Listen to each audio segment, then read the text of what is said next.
Buenos días, buenas noches, buenas madrugadas, buenas tardes, buenas medias noches, buenos amaneceres, las horas que sean, donde quiera que estén ustedes en este semiesférico mundo. Y gracias por acompañarme, soy Mauricio José Schwartz y esto es No Hay Más, la revista semanal del Rey va desnudo. Qué larga ya está quedando esta presentación. Esto es X, y yo soy Mauricio, y así debería ser más rápido. Pero bueno, ya que estamos aquí, quiero darles una recomendación muy importante. Miren, estamos en ola de calor aquí por donde estoy yo en España y en general en Europa, y si no es que en todo el mundo. Por lo menos en el hemisferio norte se entiende, ¿verdad? Que es verano en el hemisferio norte, invierno en el hemisferio sur. Si no sabes esto, infórmate, infórmate urgentemente. Bueno, como estamos de ola de calor, hace unas semanas todavía estaba yo aquí con chamarrita o cazadora, ¿no? Ya, o chupa. Y ahora me sobra la camiseta a ratos. Bueno, su Kit Kat, pónganlo en la nevera, refrigerador o frigo. Déjenlo allí hasta que se enfríe y luego se lo comen. Refresca y es sabrosísimo. Esa es mi gran recomendación de hoy. Si no tienen Kit Kat, vayan y compren Kit Kat, lógicamente. Ya te patrocina Kit Kat. Ojalá, porque me gustan muchísimo. Aquí tengo la envoltura del que me acabo de zampar. Lo tenía yo en la mini nevera de este estudio. Bueno, ¿y qué pasa en el mundo? Pues pasa un montón de cosas que tratamos aquí de ver desde un punto de vista distinto. Una cuestión importantísima respecto de la ola de calor. Estamos en verano. Entonces, ocasionalmente ustedes van a ver esto.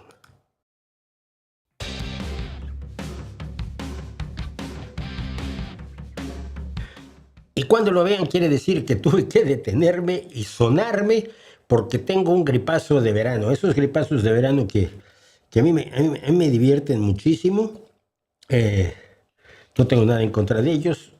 No son tan aterradores como las gripes de verdad, de invierno, pero son bien incómodos, ¿no? Estoy tapando aquí porque tengo ahí una cosa que está molestando aquí, pero bueno, no la puedo quitar ahora.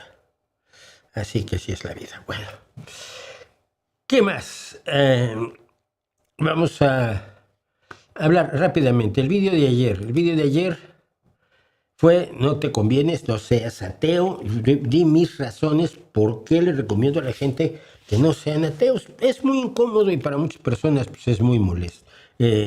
Puede ser algo que no estén dispuestos a tragar, ¿no? Entonces, pues, mis buenas recomendaciones por lo visto no sirven de nada, porque Antonio Grael ya dice, pues, lamento decirte que por mi parte han caído en saco roto mis recomendaciones. Es lo malo de los ateos, ¿ves? Que luego son así. Entonces, bueno. Pero, evidentemente es una forma de hablar de esto que tanto molesta a muchos creyentes. No a todos, fíjense, esto es muy curioso. Siempre tiendo a creer que molesta sobre todo a los que están inseguros, a los que tienen su religión porque pues, hay que tenerla o porque tienen miedo de no tenerla, ¿no? Igual, no obedecí a Dios y entonces me voy al fondo de los infiernos a que me quemen en azufre el resto de la eternidad. Una tortura absolutamente salvaje que solo un Dios de bondad podría ofrecernos. Los creyentes que más se molestan, creo yo, siempre son aquellos que tienen en sí dudas y los que no les da exactamente igual. Oye, yo no creo en Dios. Pues qué bueno, yo creo en Marduk. Pues está bien, cúrense en Marduk. ¿Tú andas convenciendo a la gente que cree en Marduk? No, entonces no me preocupo. Pero bueno, ese fue el vídeo de ayer, sí, precisamente, y les recomiendo enormemente que le echen un ojo y que nos recomienden, por favor. Voy a pedirles su colaboración un poquito más adelante. Pero en fin, vamos a ver qué nos están diciendo el día de hoy. Dice José Antonio Fragoso Bailón: hola, cayó en mis manos un libro llamado El Móndrigo y buscando referencias me enteré de la clase de cosa que es. El Móndrigo fue un libro que mandó a escribir la Secretaría de Gobernación o Ministerio del Interior del México a resultas de 1968. Un intento por ensuciar un movimiento que, por extraño que pueda parecer, fue un movimiento absolutamente noble, y he hablado de ello aquí. Entonces el Móndrigo, teóricamente, esta fue la historia que armaron los propagandistas del PRI, eran una especie de diario de un agitador profesional que habían encontrado entre sus ropas porque había muerto en la masacre de Tlatelolco. Y entonces esa era supuestamente. Fue parte de muchísimo material que la Secretaría de Gobernación mandó a hacer.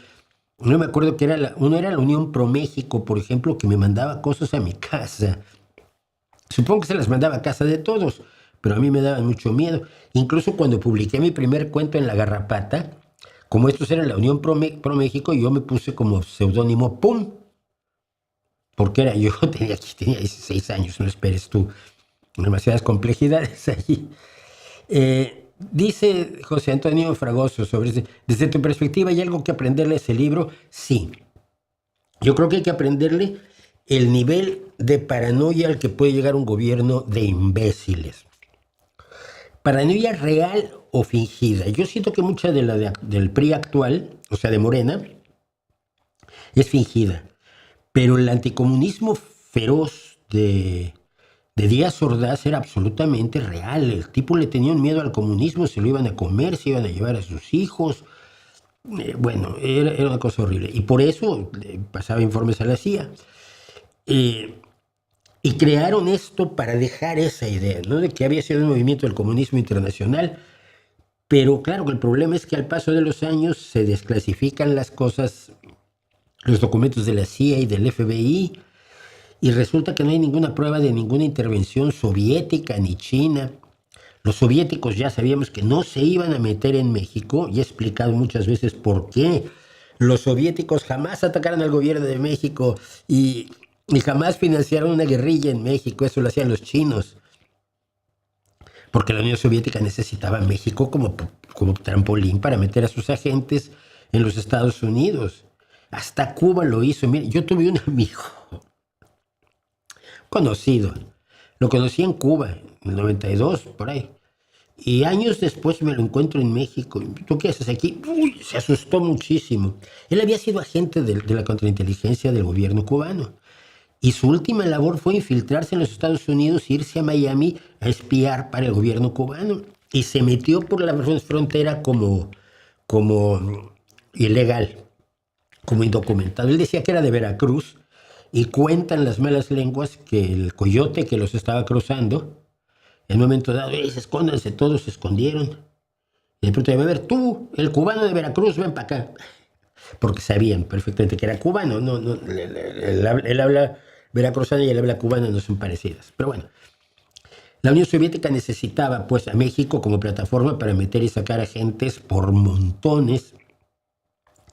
Y entonces toda la idea de que la Unión Soviética había promovido el movimiento del 68 era absolutamente delirante. El movimiento del 68 lo promovió Gustavo Díaz Ordaz, y la idea de la autoridad imponiéndose sobre unos jóvenes que ya no estaban dispuestos a decir nomás que sí. Y esa fue la realidad. Bueno, entonces creo que se puede aprender de esas paranoias y de esa capacidad de manipulación de los gobiernos, que en aquel entonces todavía era legítimo. Díaz Ordaz era un gobierno legítimo, ¿no? Su deslegitimación ocurre en el movimiento del 68, precisamente cuando se le dice, oiga, pues entonces vamos a cumplir la Constitución. No, la Constitución no, óigame. No, sí, mire.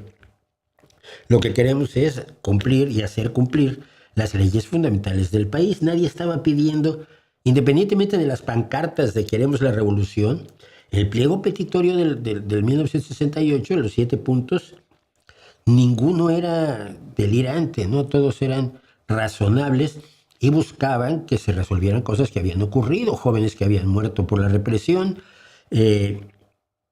la toma de la ciudad universitaria y del Instituto Politécnico Nacional, que se corriera, que se despidiera al jefe de los antidisturbios, que eran los granaderos en México, y al jefe de la policía. Y Y indemnización para los muertos, para las familias, diálogo. Y pedían los jóvenes diálogo. Y los autoritarios nunca quieren diálogo. Y por supuesto el gobierno mexicano nunca les dio diálogo. Les dio cosas como el Móndrigo. Bueno, ¿qué más? Augusto Guzmán, mucha conspiranoia. Recién oí a un analista político, dame su nombre, si existe. Si te lo inventaste no pasa nada, es normal. La gente se los inventa constantemente. Pero si es de verdad, dime dónde lo leíste, cómo se llama. Decir que el Mundial está organizado al milímetro para garantizar una final con Argentina porque es garantía de audiencia y espectáculo. O sea, tú me estás diciendo que Brasil no es garantía de audiencia y espectáculo, que Inglaterra no es garantía de audiencia y espectáculo, que Francia no es garantía de audiencia y espectáculo, que Alemania o Italia, que ni siquiera está en el Mundial, no son garantía de audiencia y espectáculo. No digas tonterías. Y dice, o es que realmente los sorteos de grupos son al azar. No, los sorteos de grupos lo sabemos perfectamente cómo se organizan.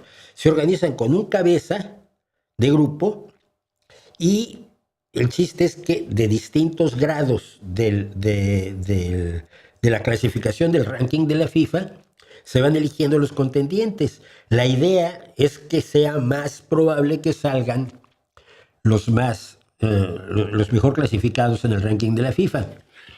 Porque sería muy poco espectáculo si en un grupo para empezar el Mundial tienes España, Francia, Inglaterra y Brasil. Y en otro tienes a Suiza, Cabo Verde, que no sabíamos lo que era, Burundi y Nicaragua. Ese no lo va a ver nadie. Entonces, claro, los mejores están repartidos en los grupos. Eso no es novedad. Basta ver cómo se hace el sorteo para saber que hay sembrados y que hay este movimiento para que haya muy bueno, medianamente bueno, más bien malo y melón en todos los grupos. Ahora, de ahí a que puedas organizarte para que la final sea la que tú querías, y si no es la final de Argentina, ¿qué? ¿Qué va a decir tu analista político? Dice, o sea que realmente los sorteos de grupos son al azar. Es un azar controlado, pero así está en las reglas. ¿Y cada equipo avanza por méritos propios? Sí. Si no, Cabo Verde no habría llegado a donde llegó. En un evento organizado por la entidad más corrupta de la historia después de la Iglesia Católica. No, mira, exageras. La FIFA es una organización tremendamente desagradable. Pero lo de la corrupción no creo que lo pueda sustentar. Creo que lo que tienes es una organización mafiosa que controla el fútbol para llenarse de dinero, punto. Pero que no lo puede controlar absolutamente todo. ¿Tú crees que Noruega, que decidieron que Haaland iba a poder traer a Noruega al Mundial y luego dar el espectáculo que ha dado? Cuando Noruega hace mucho que no se aparecía por un Mundial, creo que es el 98. Hay cosas que no puedes prever y que atribuírselo es atribuirle demasiada capacidad. Y sobre todo decir, bueno, pues que decidieron que Brasil no quiera ganar. No, Brasil tiene que salir, les hemos dicho que van a salir y están muy contentos todos los jugadores y el entrenador y la Federación Brasileña de Fútbol. No, hombre, no. Sí hay corrupción, lo de la tarjeta, porque cuando la hay se nota, lo de la tarjeta roja de Balogun, evidentemente es un acto de corrupción por parte de Gianni Infantino y su amor por Donald Trump, pero eso está clarísimo, no necesitas analistas políticos que descubran conspiraciones así con los Illuminati del balón. No, fue una corrupción horrorosa, además me divirtió muchísimo que el único gol de Estados Unidos ni siquiera lo metiera Balogun. Así que bueno, que alguien les avise que para representar una selección se necesita un pasaporte y no exámenes genealógicos ni color de piel. Ya, pero Donald Trump es Donald Trump. Tú tienes a un ultrarracista, tienes a uno de los peores presidentes de la historia de los Estados Unidos. Mónica Cepeda, seguimos en el fútbol. ¿Qué opina de la selección? Que la selección noruega se niega a comer alimentos, se niega a consumir alimentos de Estados Unidos. Dicen que la comida gringa es muy cuestionable. La selección ha llevado sus propios víveres al mundial, que les aproveche. Yo creo que hay mucha conspiranoia con respecto a los alimentos, ¿no? El otro día veía yo a una chiquilla que vive ahora en España, lleva 3 o 4 años viviendo aquí, es estadounidense, y de pronto decía que ahora se siente mucho mejor porque ya no tienen pesticidas y conservantes los alimentos que hay en España. Sí, sí tienen, mira. Si no tuviéramos pesticidas, pues tendríamos una tercera parte de las, dos terceras partes de las cosechas. Porque habitualmente con las plagas se pierde el 30% de las cosechas, lo cual es malo para los agricultores, fíjate. Así que sí, se usan pesticidas, pues se usan pesticidas aprobados en todo el mundo, incluido Estados Unidos. Conservantes, afortunadamente tenemos conservantes maravillosos que sabemos que no hacen daño y que hemos estudiado a fondo. Porque sin esos conservantes se echaría a perder la mitad de la comida del mundo. Y entonces nos estaríamos muriendo de hambre. Bueno, nosotros no, probablemente porque somos privilegiados, pero mucha gente que no se está muriendo de hambre, se estaría muriendo de hambre. Pero existe toda esta conspiranoia de la alimentación. Y si se la creen los noruegos, pues están equivocados, pero me da igual. Nos hablará del caso del migrante mexicano que murió en manos de ICE. Apenas me acabo de enterar del caso y ni siquiera hay investigación. Sabemos que se sintió perseguido, trató de huir. Dice el hijo que tenía miedo que lo asaltaran y ICE disparó como si fuera un delincuente feroz, ¿no? Como siempre. ¿Qué opinas del tiempo de hidratación en el Mundial? ¿No es necesario? Es que en Qatar era indispensable y luego se ha descubierto en momentos como ahora que tenemos una ola de calor, lo estás jugando en Las Vegas. Es el desierto, es como Qatar. Y sí, yo creo que es necesario. Yo creo que es necesario, es útil y no pierdes absolutamente nada, ¿no?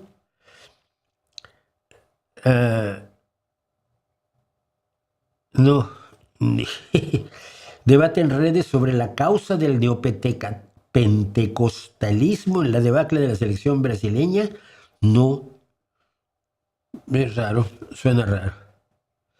A Egipto le anulan un gol por falta en el arranque, pero el gol argentino, que también comenzó con falta en el arranque, lo dan por válido. Un mal arbitraje siempre es criticable. Un mal arbitraje siempre es criticable. Si le marcan esa falta a Argentina y no le quitan el gol a Egipto, porque fue una barbaridad la anulación del gol de Egipto, de todos modos sería 3-2. Sí. ¿Me vas a decir que Egipto tiene para enfrentarse a Argentina? Pues quitando esos errores arbitrales clarísimos, hubiera ganado Argentina de todos modos. Calma, no busquen conspiraciones donde no las hay. Cuando hay conspiraciones de verdad, allá a la mano.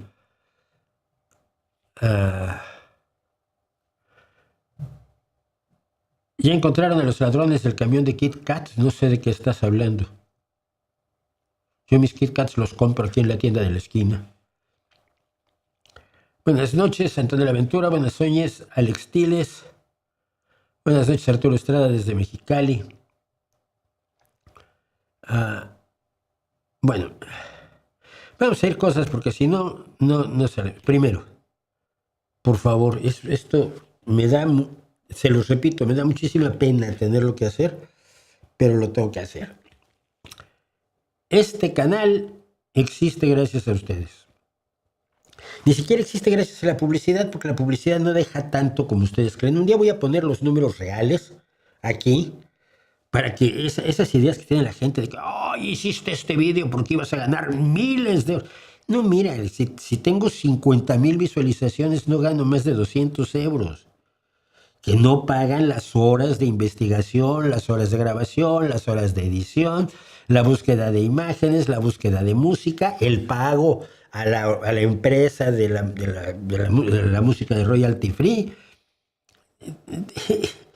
Tienen una idea muy extraña, ¿no? Yo soy pobre. Y precisamente por eso mantener este canal pues representa un esfuerzo. Y la única forma de sacar adelante ese esfuerzo es con ustedes. No tenemos patrocinadores, no tenemos partidos. Yo milito en un partido, pero al partido le interesa muy poco lo que hago yo aquí, a veces ni les gusta. No pertenezco a iglesias, como es lógico, ni a empresas, y juro que KitKat no me dio nada por la publicidad. Deberían, quizá. Bueno, ¿qué pasa? Depende de ustedes. Si creen que este canal tiene que existir, por favor apóyennos en Patreon, que es con una aportación mensual que puede ser de 1 euro, de 3 euros, de 5 euros. Hay gente que ha estado aportando 3 euros durante 10 años. 3 euros al año son 36 euros. 3 euros al mes son 36 euros al año. 10 años son 360 euros. Es lo que costó esta cámara. O sea, para irnos ubicando lo importante que es, si cada uno de ustedes aquí, de los 141 que hay ahora, pusiera 3 euros al mes, resolvería muchísimos problemas de este canal. Si no, una aportación por una sola vez en PayPal. Los enlaces están aquí. Y una cosa, yo no doy premios a los que me pagan, a los que me apoyan en Patreon, les doy las gracias. Porque no creo que, no me interesa decir, bueno, a ustedes les voy a dar una información porque pagaron y a los que no pagaron se las escatimo. No, yo creo que la información es libre, este espacio es libre, así que les agradezco mucho a quienes nos apoyan y a quienes no, pues gracias por estar aquí. Háganos un favor, siquiera recomiéndennos, ¿no? Y vamos a esto. Esto es absolutamente delirante. Ser fascista está mal. Ay, ¿cómo lo sabes, Mauricio? Porque, no sé si ustedes saben, está la Semana Negra funcionando aquí en Gijón. Y yo llegué a esta ciudad por la Semana Negra cuando publiqué mi primera novela, 1992. Y luego pues, publiqué otra en 94 para que me volvieran a invitar. En 96 ya empecé a venir todos los años y en 99 dije, pues ya me quedo. Pero fui a la Semana Negra y dije, no voy a comprar libros. Me encuentro un amigo que es un gran experto en cómic, por cierto. Hola, hola, ¿cómo estás? Ay, pues que ahora me vengo a vivir acá. Ay, pues qué bueno, mira cómo. Y estamos conversando así, de pronto veo y digo, ya voy a tener que comprar un libro muy pequeñito que se llama Ser fascista está mal. Cuaderno de actividades, no es un libro, es un cuaderno de actividades que se llama precisamente Ser fascista está mal. Y uno se pregunta, pues estará mal realmente. Me gusta mucho, no sé por qué está en pesetas, creo que empezó a publicarse antes del año 2000, pero se ha renovado al paso de los años, pero dice advertencia no recomendado para fachas violentos de los que luego vienen a calzarte una hostia. A meterte un chingadazo, traduciendo calzarte una hostia del español al mexicano, o como quieran ustedes decirlo, darte un golpe en colombiano, argentino, lo que ustedes quieran, y manden. Bueno, voy a mostrarles algunas cosas. Es un libro de trabajo, para empezar es un libro para colorear, y luego es un libro de trabajo. Lo hizo un tal señor llamado Don Julio, no sé quién sea. Pero empecemos. Ser fascista está mal. Cuaderno de actividades, y ahí colorea los dibujos, y este cuaderno pertenece a, como los niños, pones tu nombre, Mauricito, y ya es tu cuaderno de actividades. Ser fascista está mal. Hitler fue un señor muy malo que causó la Segunda Guerra Mundial, en la que murieron millones de personas. Hitler era fascista. Te sonará porque es el malo con bigote que sale en muchas películas y videojuegos. Brillante. Actividad 1. Caracoles. Este francotirador aliado quiere disparar a Hitler, pero está en una fiesta de señores con bigote. ¿Eres capaz de ayudarle a encontrarlo? Entonces, los señores con bigote para que tú marques al que es Hitler, para que el francotirador le pueda disparar. Hitler pensaba que era el mejor y que solo su país y su pueblo eran los mejores. Por eso mataba a los que eran diferentes, como los judíos, los gitanos, los homosexuales y los que no pensaban como él. A lo mejor también te hubiera matado a ti. Sí, es muy probable. Bueno, otra actividad 5. De nuevo el francotirador tiene problemas, puedes ayudarle a encontrar a Francisco Franco entre esta muchedumbre. Y aquí pues, hay que localizar a Francisco Franco para que el francotirador está junto a Palpatine, por si es junto al emperador Palpatine. Bueno, Franco llegó al poder dando un golpe de Estado. Eso significa que utilizó el ejército para echar al gobierno elegido por el pueblo español, porque a él no le gustaba. Él quería gobernar porque se creía que era el mejor, como Hitler y Mussolini. La guerra civil que provocó su golpe de Estado causó más de 500,000 de muertos.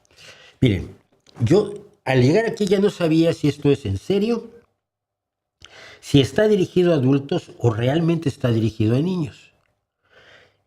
Yo soy un enorme admirador de la buena comunicación y soy un enorme crítico de la mala comunicación, como ustedes saben. Siempre he criticado a mi propio partido, al Partido Socialista Obrero Español, por su pésima comunicación. Bueno, me parece tan brillante esto, pero tan increíblemente brillante. Dice, actividad 6, busca las 7 diferencias entre estas dos imágenes de la vida de estos dos vecinos antes y durante la Guerra Civil Española. Antes de la Guerra Civil y durante la Guerra Civil. Que la Guerra Civil, eso fue lo que fue, gente la mitad de la gente del pueblo, o algunos de la gente del pueblo contra algunos de los otros del pueblo, ¿no? Y los que eran de derecha y muy religiosos, y los que eran de izquierda y muy críticos de la religión, de pronto se encontraron disparándose entre ellos y traicionándose entre ellos, ¿no? Esta es la actividad que a mí más me gusta. No sé, igual soy muy malo. Por suerte, a veces el bien gana y algunos malvados fascistas no consiguen sus objetivos. Por ejemplo, tras llevar la guerra a todo el planeta, muchos países se unieron para detener por fin a Hitler, poniendo fin a la Segunda Guerra Mundial. Actividad número 8. ¿Puedes adivinar cómo murió Hitler? Une los puntos para obtener la respuesta. Y un día me voy a poner a unir los puntitos. No quería yo enseñarles el cuaderno de trabajo, pues ya resuelto, ¿no? Y esto es muy importante. Los grandes dictadores fascistas están muertos. Ahí tiene una foto de Mussolini que tienes que poner de cabeza. Bueno, un dibujo de Mussolini, tienes que poner de cabeza para ver cómo murió. Y también señala que Franco, pues a ese sí nadie lo llevó a la justicia. Los grandes dictadores fascistas están muertos, pero aún hay gente que piensa como ellos. Si alguien es muy nacionalista, si ve en lo diferente a un enemigo, si habla usando conceptos como luchar o defender la patria y no trata con igualdad a hombres y mujeres, esa persona es un fascista. Y pensar que hay teóricos que se pasan años tratando de definir lo que es un fascista. Creo que ese párrafo es tan bueno como cualquier otra aproximación teórica que he conocido. Tu vecino puede ser fascista, tu panadera puede ser fascista, tu jefe puede ser fascista, a lo mejor puedes ayudarles a dejar de serlo. Actividad 11, y aquí es donde digo, es raro, estaba en pesetas, como vimos, ¿no? Pero esto ya es muy de 2026, o 2020 por lo menos. Juanito no sabe a quién votar. Puedes ayudarle a descartar entre estos personajes a los que creas que son políticos fascistas. Y solo hay 1, 2, 3, 4, 5, 6, 7 políticos fascistas allí, y los 7 son el mismo. Eso no significa que deba ser de extrema izquierda. Y aquí ya fue donde me mató. Me cae bien. Ser de extrema izquierda también está mal. Hay muchos dictadores comunistas que han hecho cosas igual de horribles que los fascistas. Por ejemplo, Mao en China, Pol Pot en Camboya y Stalin en la Unión Soviética. Porque aunque era por motivos diferentes, también se creían mejores que el resto y mataban a los que no pensaban como ellos. Ahora ya lo sabes, ser fascista está mal. Ser fascista te convierte en una mala persona a la que nadie quiere. Te hace más feo, más ignorante y frena el avance de la humanidad. También te hace morir solo. Pero no todo está perdido. Puede que sea difícil al principio, pero de ser fascista se sale. Porque un mundo sin fascistas es un mundo mejor. Fin. Y terminamos, esta es la contraportada, que dice ser fascista está mal. Descubre lo malo que es el fascismo coloreando y jugando. Me pareció genial. Me pareció totalmente delirante, extraño, desusada la aproximación y comunicación enormemente eficaz. Lo único que he encontrado es que el tal Don Julio tiene otros libros. El siguiente que me voy a comprar es este. Desechos históricos 2, gente mierda de la historia y otros que no lo fueron tanto, por Don Julio. Y este ya lo estoy pidiendo a Amazon. Me parece genial. ¿Qué les parece? Ya me podrán contar si les parece bien o mal esta idea de que ser fascista está mal y ponerlo como un cuaderno de actividades. ¿Qué opinas de estudiar ciencias políticas como carrera en la universidad? No lo sé. No tengo una opinión, la verdad. Hola Mauricio, has comentado que tu superhéroe favorito es Spider-Man. ¿Te gustan sus adaptaciones de cine? Poco. Todavía la de Tom Holland y la primera me gustaron, pero hay algunas que son absolutamente explotación de la franquicia sin mayor sentido, ¿no? Spider-Man Universe, por ejemplo. Veo algunas, pero cada vez me interesa menos. ¿Por qué? Porque lo interesante de las aventuras de Spider-Man era cuando era Peter Parker, cuando acababa de morir su tío, cuando tenía que cuidar a la tía, cuando no tenía un centavo para sobrevivir, cuando era un fotógrafo explotado por un patrón de caricatura como era James Jameson, y cuando tenía una novia a la que no le podía decir que era Spider-Man. Sin esos requisitos universales, sin esa puesta en escena, deja de tener sentido, ¿no? Deja de tener sentido Spider-Man, porque fue lo que nos atrajo. Todos los héroes nació no me acuerdo, ¿dónde nació? Nació en otro planeta y sus padres lo mandaron de aquí. Cuando llegó ya era superhéroe. Ah, qué bien. Y el otro lo mataron a sus papás, pero él era supermillonario. Ah, pues qué bien. Y el otro, no, pues ese era mutante. Ah, y no, pues era un estudiante al que lo mordió una araña y resulta que ahora es superhéroe, pero nadie cree que sea superhéroe, creen que es un supervillano, su jefe, el periódico, cree que es un supervillano, mete en líos a la familia, pone en peligro a su tía y tiene que estar contándole cuentos a su chica. Y si estuviera es casi como yo. Ese era el valor de Spider-Man. Javier Rivera, fallecieron Ella Laboriel y Bonnie Tyler. ¿Podrías comentarnos algo respecto a su música y sus carreras? No mucho. Nunca fui fan de Bonnie Tyler. Y de Ella Laboriel solo puedo decir que tenía una voz privilegiada en una época en que la música era muy boba. E hizo muchas canciones. Estuve buscando canciones de Ella Laboriel para compartir por su voz en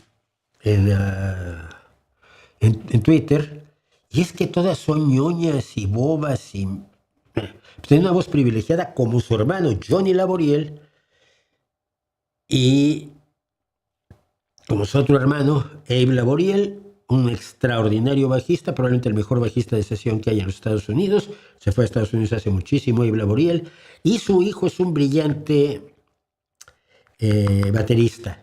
Los Laboriel son una familia procedente de Honduras, de la etnia garífuna, que es una etnia de esclavos obviamente negros, y que no sé por qué se fueron a México en los años 50, el padre que era cantante, y es una verdadera dinastía musical de gran relevancia, ¿no?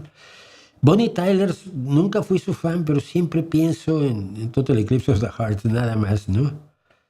Bueno.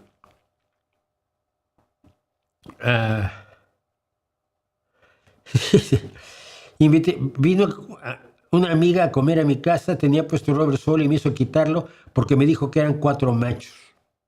O sea que ella solo oye mujeres. Es como los machistas que solo oyen machos, que no pueden poner, y si pones a The Warnings, les da, ¡ay! Son mujeres. Por cortesía pusiste a Aretha Franklin. Bueno, el buen gusto no te lo quita nadie. ¿Qué es el draft de la NBA? No he escuchado sobre él, pero no había tenido la curiosidad necesaria para investigarlo. El draft de la NBA es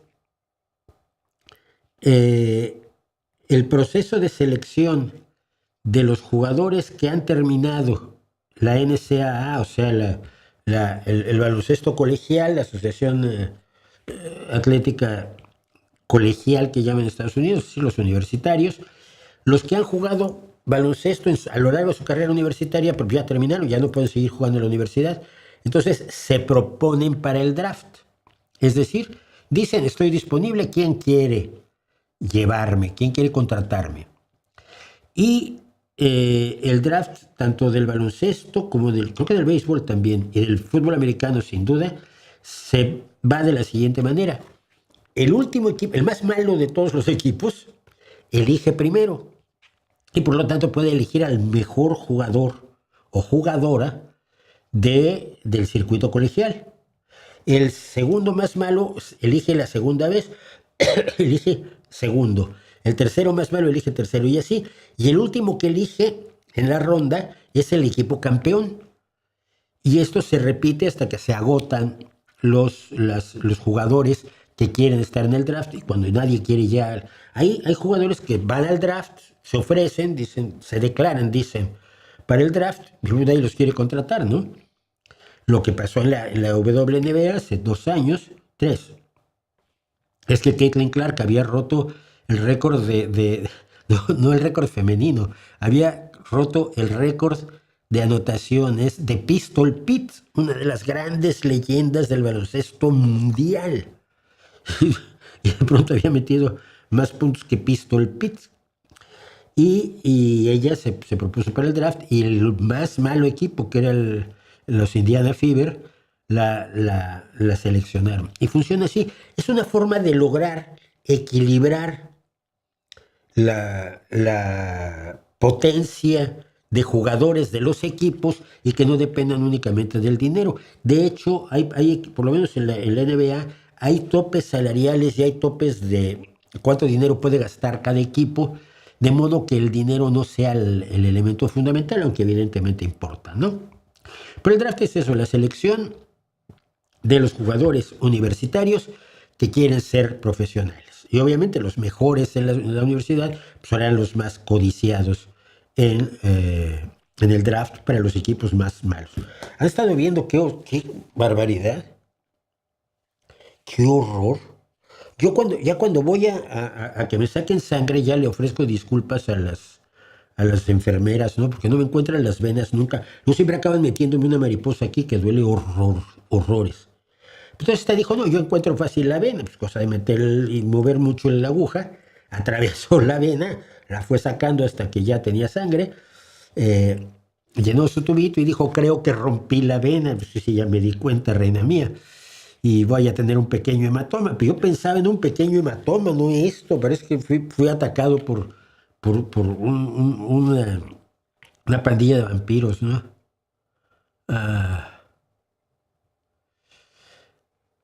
Estaba viendo un sketch de Derbez, del personaje de Armando de Hoyos, y me acordé de las preguntas filosóficas. ¿A qué huele la colonia de los doctores? Bueno, así está el nivel. Superchat de Luca Wilson: no hagan preguntas dignas de Zunzunegui tontas. Que no seas así.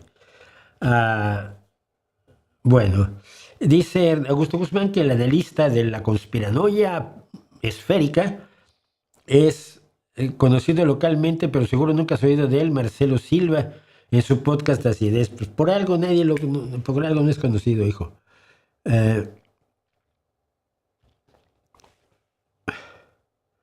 Bueno, ¿por qué los ateos frecuentemente se agarran al agnóstico Carl Sagan? Porque tú no sabes lo que es un agnóstico y un ateo, hijo mío.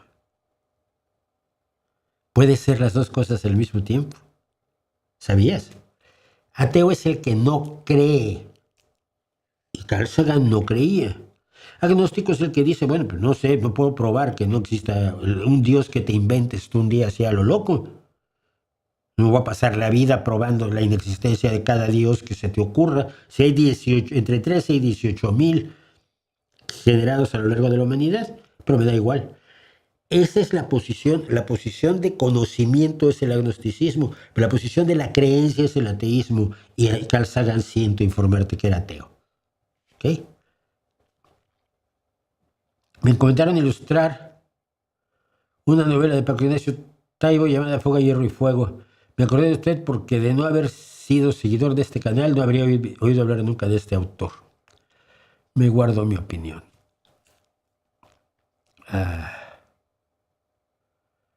Lo de Noruega es más que nada un ritual de suerte por sus tradiciones.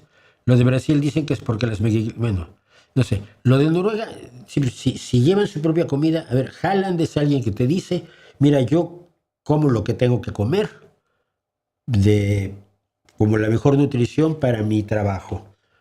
Lo que me gusta son las pizzas de kebab, pero me la puedo comer una cada mes. Esa es la disciplina, por cierto. PlayStation puso fin al formato físico a partir de 2027. ¿Sabes algo más al respecto? Sé que todo lo último que he comprado en mi hijo es en línea. Hace años que no compré algo físico.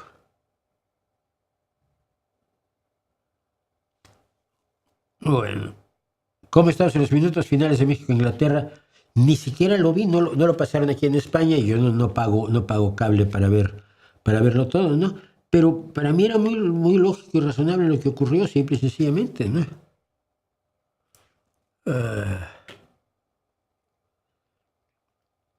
Anular el voto, votar por el menos peor. Esa es la realidad de la democracia mexicana. ¿Cuál es su opinión? Siempre he ido por la tercera opción. Crear un organismo político de verdad. Un partido como nunca los ha habido en México. Un partido transversal, un partido que responda a las necesidades de la militancia, un partido sin caudillos y cuyos candidatos se elijan en primarias y tengan la responsabilidad de rendirle cuentas a los militantes. No voy a organizar un partido, vamos a organizar un partido y todos vamos a ser responsables de ello. Y como les había prometido,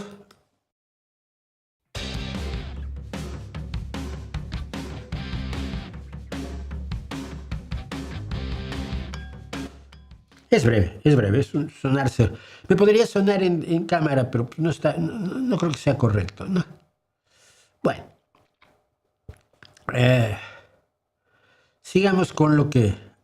La gente se acerca más al fútbol que al básquetbol porque el fútbol es natural al cuerpo y el básquetbol es anormal. Y la gente común no mide 2 metros, la mayoría son de 1,80.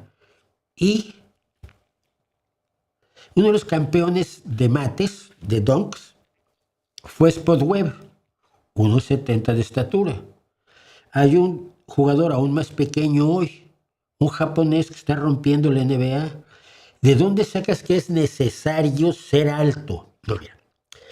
Si vas a jugar de pivot o de forward en general, te conviene ser alto, claro, y grande. Shaquille O'Neal, Charles Barkley, Scottie Pippen,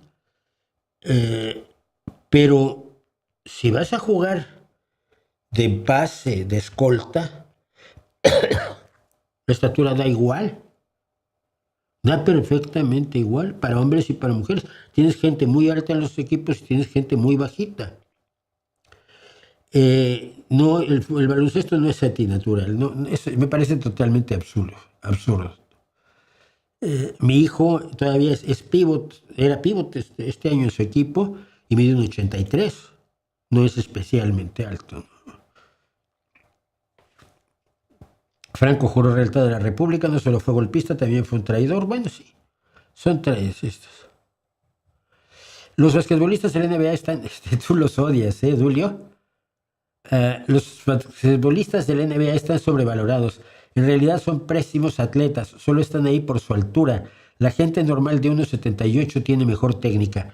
¿Mejor técnica que quién? Que Luka Doncic no la tienen. Que Steph Curry no la tienen. Que Kyrie no la tienen. Que Anthony Edwards no la tienen. Es gente que tiene una calidad atlética enorme. La capacidad de manejar el balón con eficacia es una habilidad que se aprende con muchísimas horas matándote para que el balón sea parte de tu mano. Ser muy alto no te da garantía de ser un buen basquetbolista. Y conozco casos aquí en Gijón y en el equipo de mi hijo de alguien que llegó, mido 1,94. Vale, entonces sales aquí y la jugada es esta. Ay, nunca llegaba a tiempo a la jugada.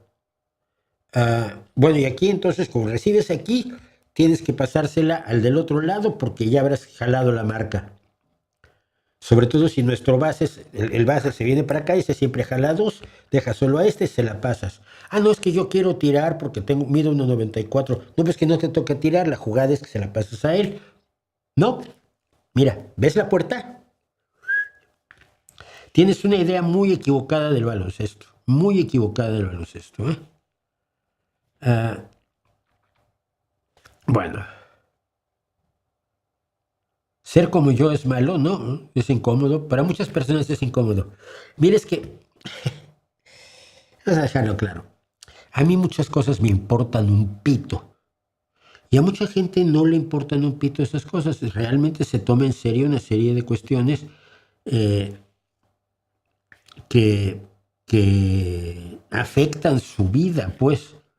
Por ejemplo, que alguien no te quiera porque eres de izquierda, pues no te quiera porque eres ateo, o no te quiera porque eres muy hocicón como soy yo, que no me sé callar ni debajo del agua. Bueno, pues sí, así es, ¿no?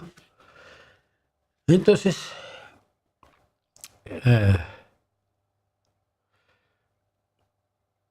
no es malo, pero puede ser muy incómodo para mucha gente, ¿no?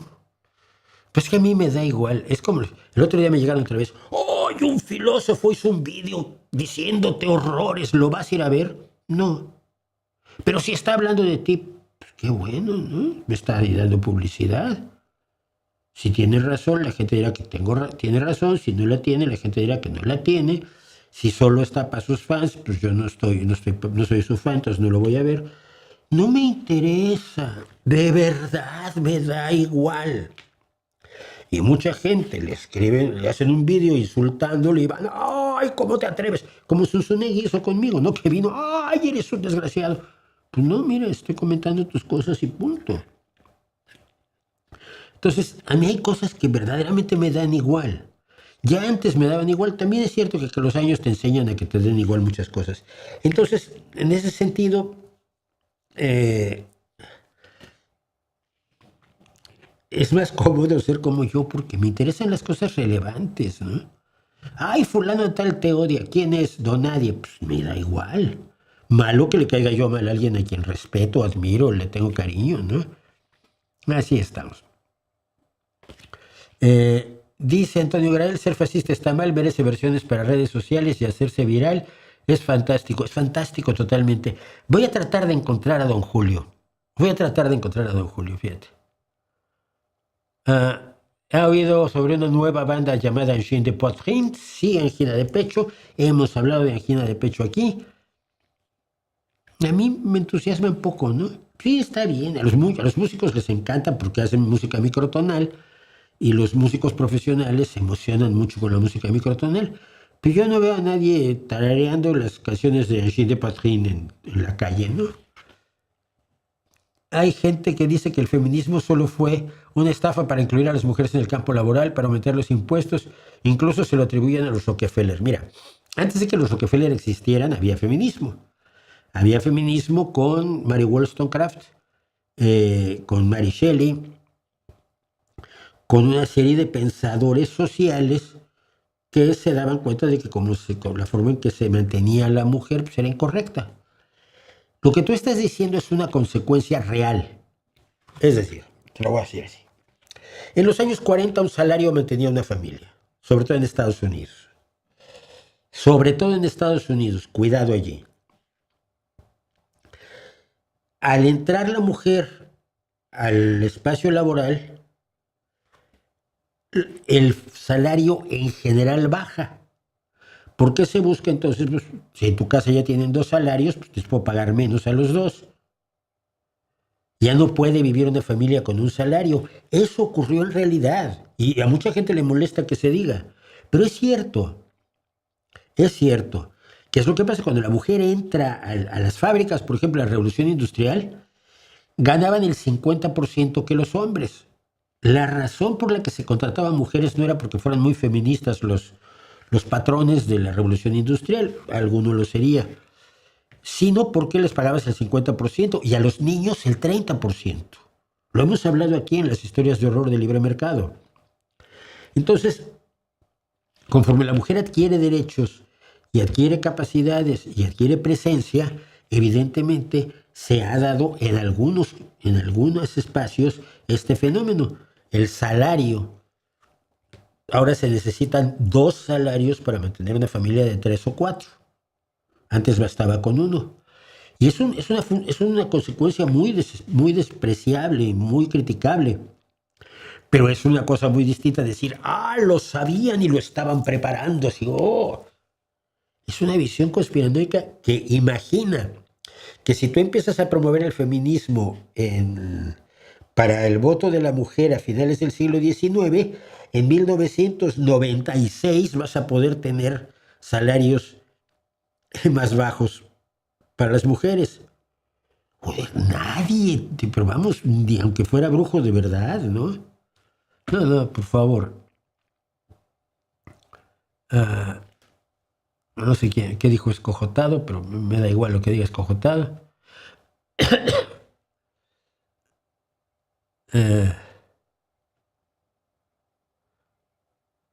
La música en inglés dominó porque la industria musical que controlaba el radio y el mercado siempre estuvo en Estados Unidos e Inglaterra, pero siempre ha habido músicos superiores. Estamos hablando de la superioridad. En otras partes del mundo. No, mira, la música en inglés dominó porque Estados Unidos es el imperio social, cultural, político y económico desde el fin de la Primera Guerra Mundial. Así de simple. Es así de simple. Cuando el imperio era Francia, la música que prevaleciera en francés y nadie quería aprender inglés, todos querían aprender francés. Los españoles aquí de Postín en el siglo XIX, todos hablaban francés perfecto, eran francófilos. No es porque las disqueras, el fenómeno es bastante más complejo, por favor. Señor Mauricio, ¿cómo le hace un periodista para sobrevivir en México? No lo sé, hace muchos años que no estoy yo por allá.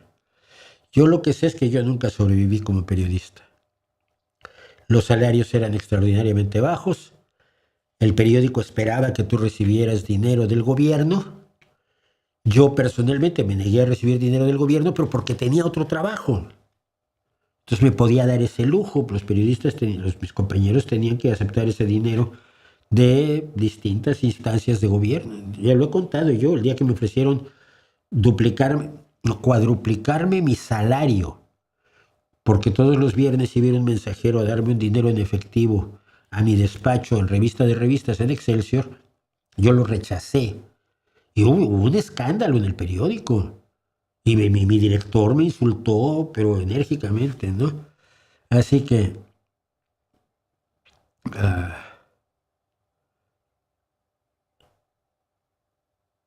el psicoanálisis es popular entre la izquierda y el posmodernismo porque los nazis prohibieron las obras de Freud. Fíjate qué sencillo es todo, ¿no?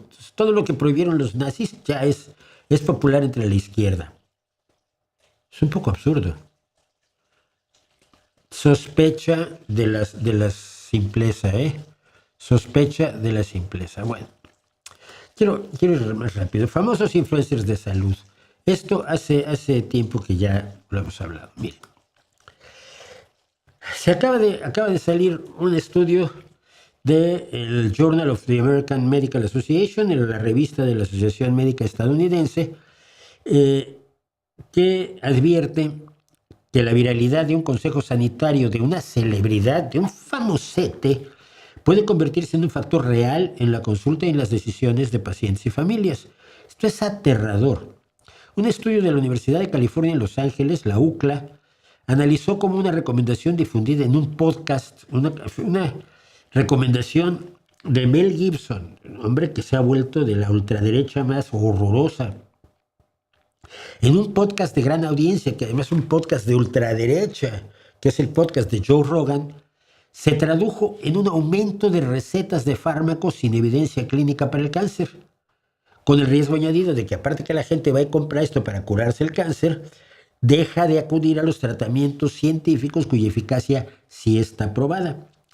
En la presentación de Mel Gibson en el podcast de Joe Rogan, The Joe Rogan Experience, el más escuchado podcast de los Estados Unidos y uno de los grandes puntas de lanza de la ultraderecha estadounidense, fue en enero del 2025, o sea, hace un año y medio.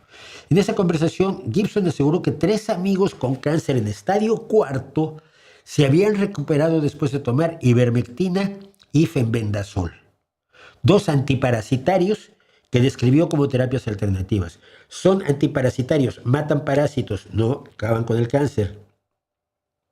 Por supuesto, Mel Gibson nunca dio el nombre de estos 3 amigos, nunca dio los estudios científicos, los estudios médicos de los 3 amigos antes y después de su curación, ni mucho menos dijo quiénes eran los médicos, que estaban sorprendidísimos. Bueno, esto, que ya era una barbaridad, circuló en fragmentos por redes acumulando decenas de millones de visualizaciones. Lo que hizo el estudio fue examinar los cambios en la receta de la combinación ivermectina-benzimidazol tras la difusión del testimonio. Comparó los patrones de prescripción entre personas con y sin cáncer del 1 de enero al 31 de julio de 2025 contra los patrones de recetas del año anterior. Las tasas generales de receta de estos medicamentos se duplicaron durante los meses posteriores a la entrevista frente al mismo tramo de 2024. Entre las personas con cáncer, el incremento fue mayor. Las tasas de prescripción o receta fueron más de 2,5 veces superiores en el periodo más reciente. Los perfiles de mayor crecimiento del consumo innecesario, imaginario, fantasioso de estos medicamentos, hombres blancos residentes en el sur de los Estados Unidos y personas con cáncer. Y claro, lo que dice el estudio es: cuando un tratamiento no probado se dispara tras un solo podcast, surge la preocupación de que los pacientes pueden estar omitiendo o retrasando tratamientos que sabemos que funcionan.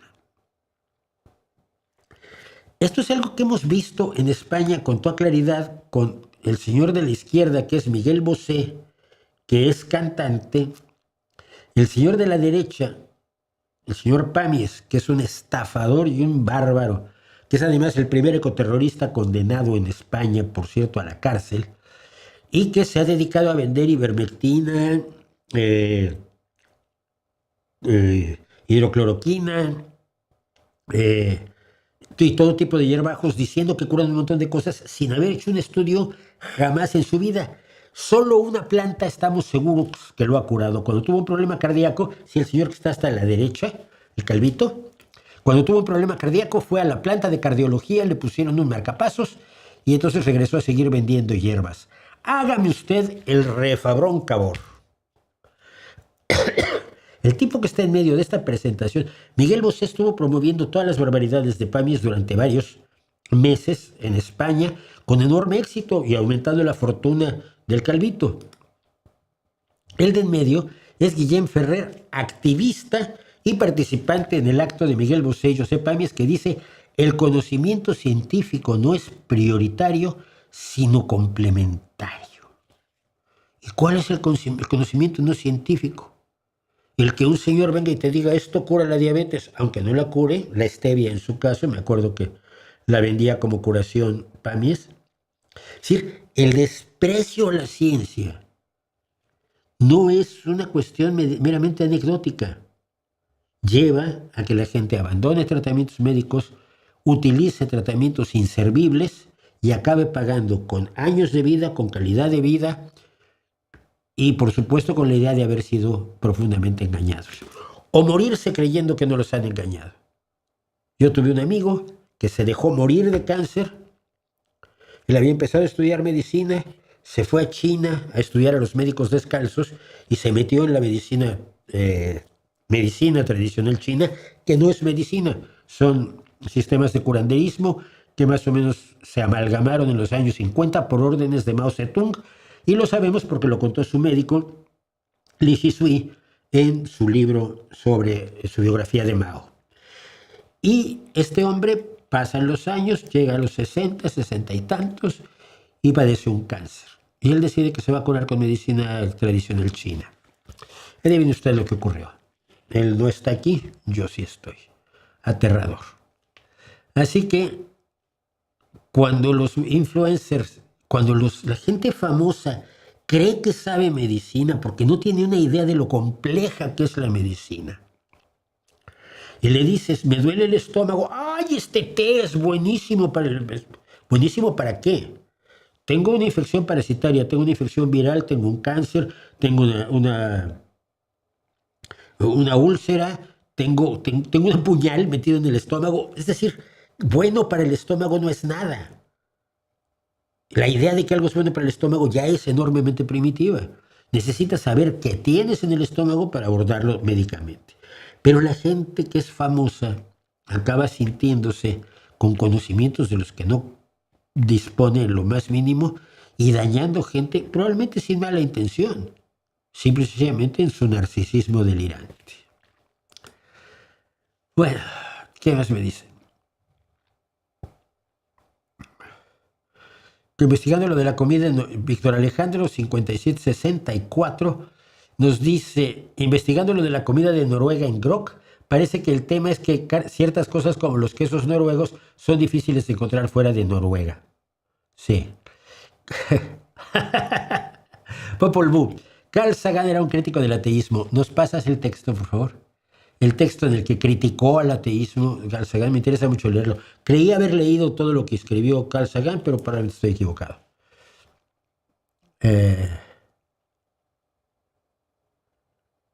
Según Bloomberg, Sheinbaum por su popularidad de 70% disminuyó 45%.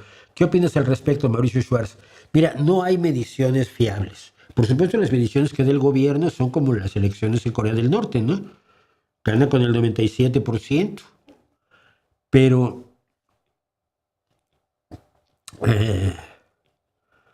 Sheinbaum, qué popularidad tenga, no lo sé. Pero su popularidad no mide absolutamente nada. Puede en todo caso medir la eficacia de su propaganda, ¿no?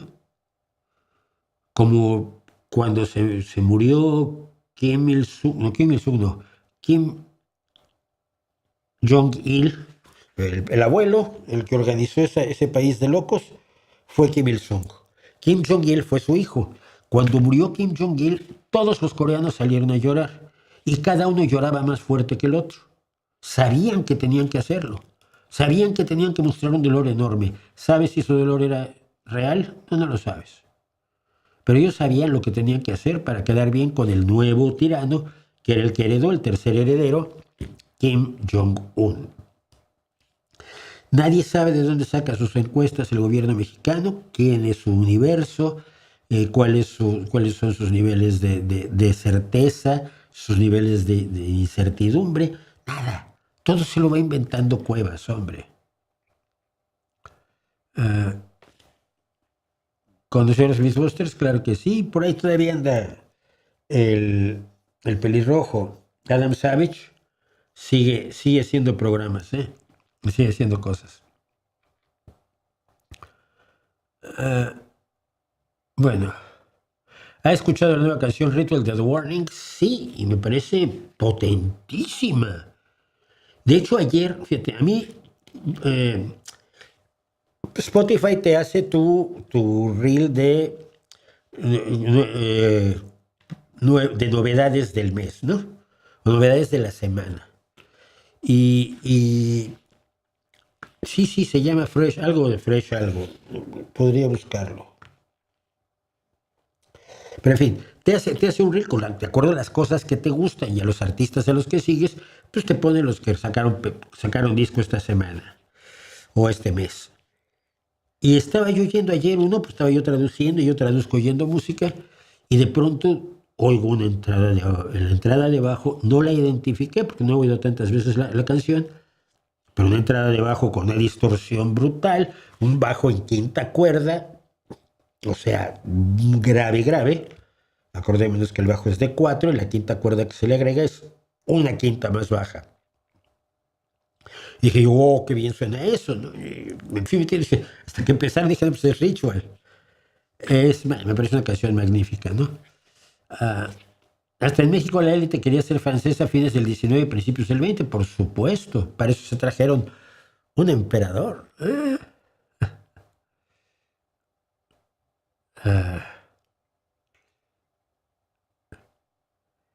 Podría revisar que que en México hizo el FBI o favorece a que se llevaran al Mayo, no tengo idea.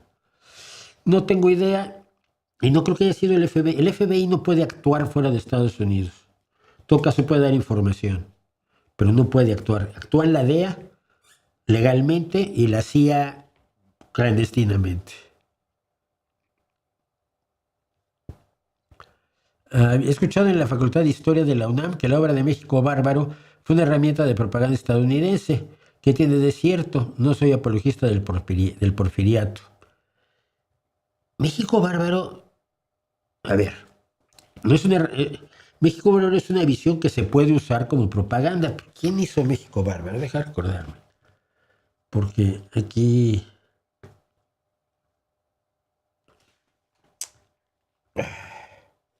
¿Kenneth Turner? No estoy seguro.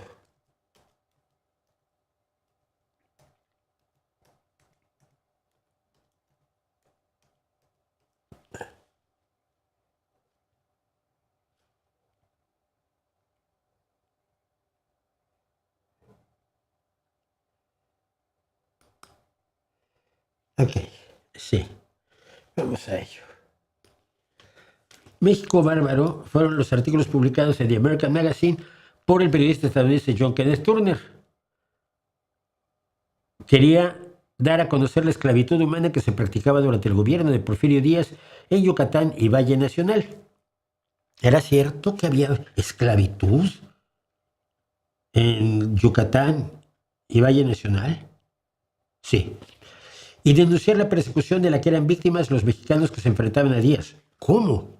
Los mexicanos disidentes de Porfirio Díaz eran perseguidos. Sí. La primera edición de este reportaje vio luz en forma de libros en Estados Unidos en 1910. Mira, cuando tú llamas propaganda aquello que te desnuda, pues igual no es propaganda. Se puede usar como propaganda después, pero ya acordándome que fue John Kenneth Turner. John Kenneth Turner era un periodista razonable y punto, ¿no? Siempre dirán que los periodistas estamos al servicio de quien sea menos de la verdad. En realidad la única cosa a la que uno realmente sirve es al conocimiento de los hechos para que ustedes tengan puntos de partida para analizar la realidad, ¿no? Bueno.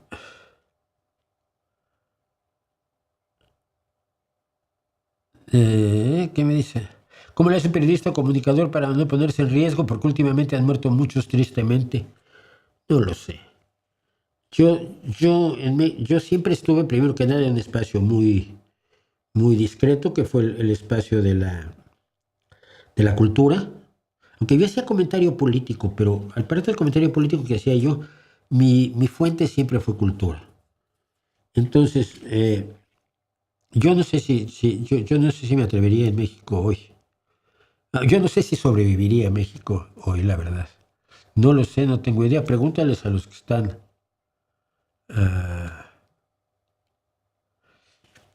Nada más. Me preguntan si Zunzunegui fue grosero conmigo. No, no fue grosero, tampoco fue amable, pero bueno.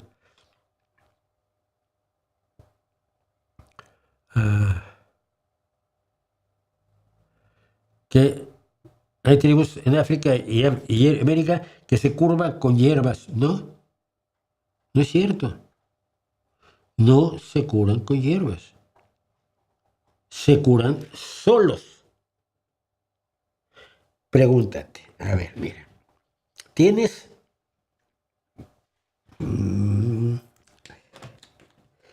esta sociedad, esta cultura rodeada de selvatiquez, de un mundo natural. Cuando se enferman, ¿dónde buscan sus remedios? Pues a su alrededor. Y sus brujos, magos y curanderos dicen que esto sirve para esto, y esto sirve para esto, y esto sirve para esto, y esto sirve para esto. Y tienen una herbolaria completa.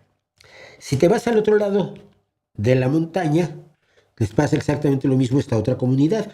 Pero del otro lado del río está esta otra comunidad que tiene un entorno ecológico radicalmente distinto, pero todos buscan hierbas medicinales y afirman que esas hierbas medicinales funcionan en su medio inmediato. O todos tienen razón o ninguno la tiene. No puedes decir que todos tienen razón. En todos lados hay hierbas que lo curan todo. Y cuando vas y las estudias, tienes que desechar miles para encontrar una que tenga cierta utilidad.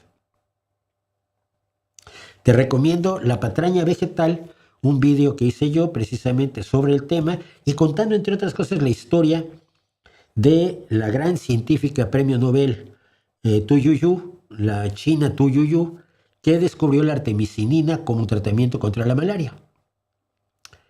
Eso te va a informar muchísimo.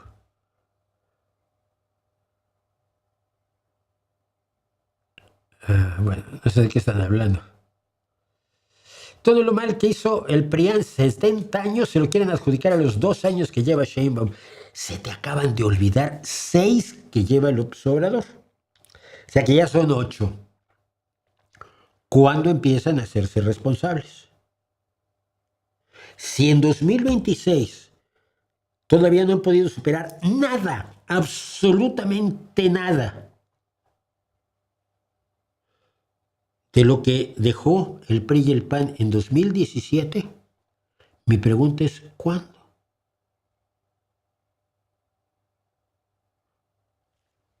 Es que siempre miras para atrás, ¿no? Oye, desaparecieron 50,000 en el gobierno de López Obrador. Pero es culpa de Calderón y Peña Nieto. Oye, y el Tren Maya es una puta mierda y destrozó el sistema de cenotes, ha destrozado el medio ambiente de una de las zonas más prístinas del mundo, que es la península de Yucatán, y además es una mierda de tren que se avería todo el tiempo y se salen las vías y está mal construido. Es culpa de Calderón y de Peña Nieto. Oye, y el mal manejo de la salud del gobierno de Sheinbaum ha provocado que se caduquen 210 millones de pesos en medicamentos que necesitaban los niños con cáncer, como la vincristina. Dejaron que caducaran mientras acusaban a los padres de los niños con cáncer de ser golpistas. Y de esto los acusaba el subsecretario de Salud de López Obrador.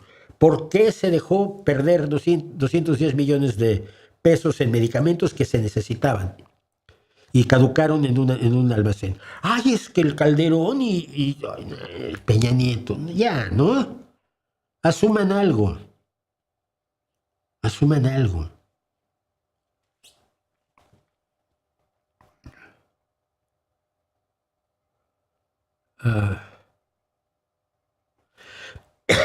Bueno, murió Bonnie Tyler, ya hablamos de ello.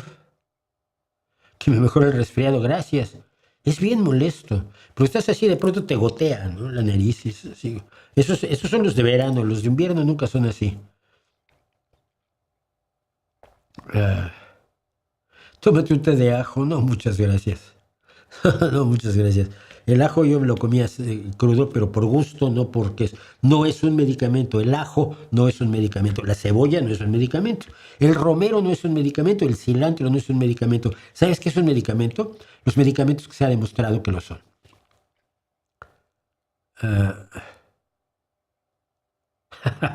Hojas de eucalipto.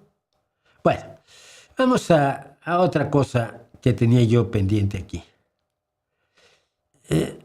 Iba yo a comentar que Rusia no es comunista, pero... ¿qué? A ver, tenemos un problema. Hay mucha gente en la derecha más triste, más lamentable,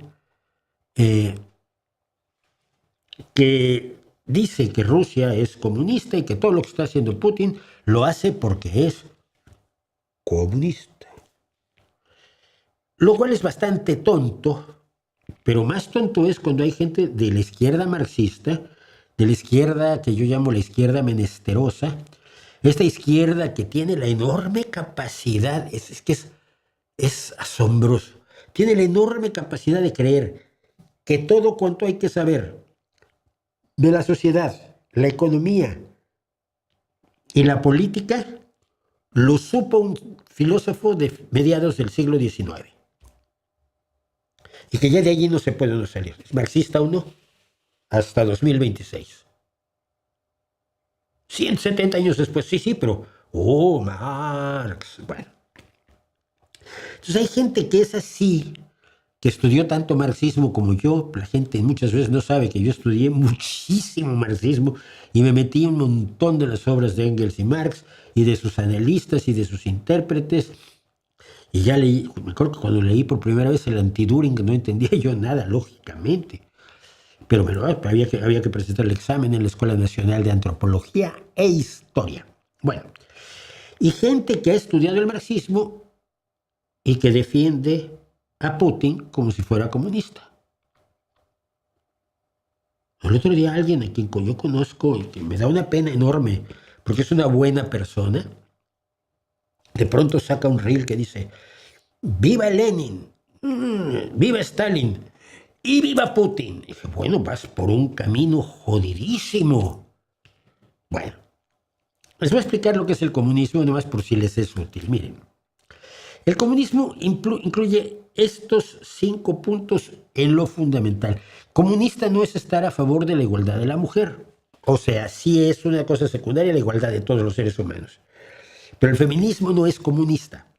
El comunismo es una forma de organización económica que implica la abolición de la propiedad privada, toda propiedad de medios de producción, es decir, aquellas cosas que sirven para crear riqueza, sea una tienda, un carrito de helados o una fábrica de aviones, deben ser propiedad de la sociedad, de los ciudadanos.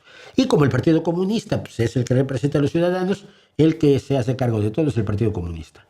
2. Requiere la planificación centralizada de la economía. Una vez que tienes un mercado totalmente regulado, el mercado no te puede decir, oye, es que la gente quiere más Oreos que galletas de cartón. Entonces tú eres un burócrata del Partido Comunista y tú decides cuántas Oreos y cuántas galletas de cartón se van a producir para satisfacer las necesidades de la ciudadanía con base en ningún estudio. Vale. Pero está planificado centralizadamente todo. Esto ya lo he explicado en muchos casos. 3. Para que funcione el comunismo o el socialismo marxista camino al comunismo, necesitas que haya una dictadura del proletariado. Y como el proletariado está representado por el partido, la dictadura la lleva también adelante el Partido Comunista. Creas una sociedad sin clases, aunque a la larga acabas haciendo que la élite del partido sea la clase dominante y la clase que vive mejor y la clase que se lleva lo más sabroso a su mesa. La teoría es que has creado una sociedad sin clases. Y finalmente la distribución es según necesidades. No es que yo quiero comer esto o yo quiero esta camiseta. No. Necesitas camiseta, yo te digo, la planificación centralizada de la economía determina qué camiseta te llega y qué camiseta vas a usar. Yo me acuerdo que en una época había un abrigo que todos usaban el mismo abrigo, desde los capitanes, los jerarcas de la Unión Soviética hasta los trabajadores. Todos parecían uniformados porque se habían fabricado esos abrigos porque lo decidió la burocracia. Bien, si no tienes todo esto, no es comunismo. No lo es. Si lo que tienes es un grupo de oligarcas multimillonarios con un tirano único, no tienes comunismo. Ni dictadura del proletariado, ni planificación centralizada de la economía, ni mucho menos abolición de la propiedad privada de los medios de producción, y ciertamente no tienes una dictadura del proletariado, tienes una dictadura del potentariado. ¿Podemos entender esto? Bien. ¿Por qué la izquierda marxista es pro-Putin? Yo he tratado más o menos de reducirlo a estos 3 puntos. ¿Por qué es enemigo de Estados Unidos? Porque Putin odia a los Estados Unidos por encima de todo, porque considera que Estados Unidos obstaculiza sus planes imperiales. No porque Estados Unidos ejerza acciones de guerra absolutamente despreciables como la de Irán o la de Venezuela. No. Porque obstaculiza sus planes imperiales. Putin no quiere liberar a nadie del imperio estadounidense, no. Quiere ponerlos a todos bajo su propio imperio, el imperio ruso recreado en todo su esplendor, con todo lo que implicaba el Imperio Ruso y posteriormente el Imperio Soviético. Es decir, no tiene ningún amor a las víctimas ni a los desposeídos por Estados Unidos. Del mismo modo en que Donald Trump no tiene ningún cariño por los desposeídos y víctimas de la dictadura en Venezuela, se obsesionó con Maduro, se llevó a Maduro, puso a la segunda de a bordo de Maduro y a su señor marido al frente de la dictadura continúa. Y el peor de todo el equipo, Diosdado Cabello, sigue allí. Liberó Venezuela ni de broma. Irán mató al Ayatollah Khamenei. Sí, y está ahora el hijo del Ayatollah Khamenei, que es más radical que su padre.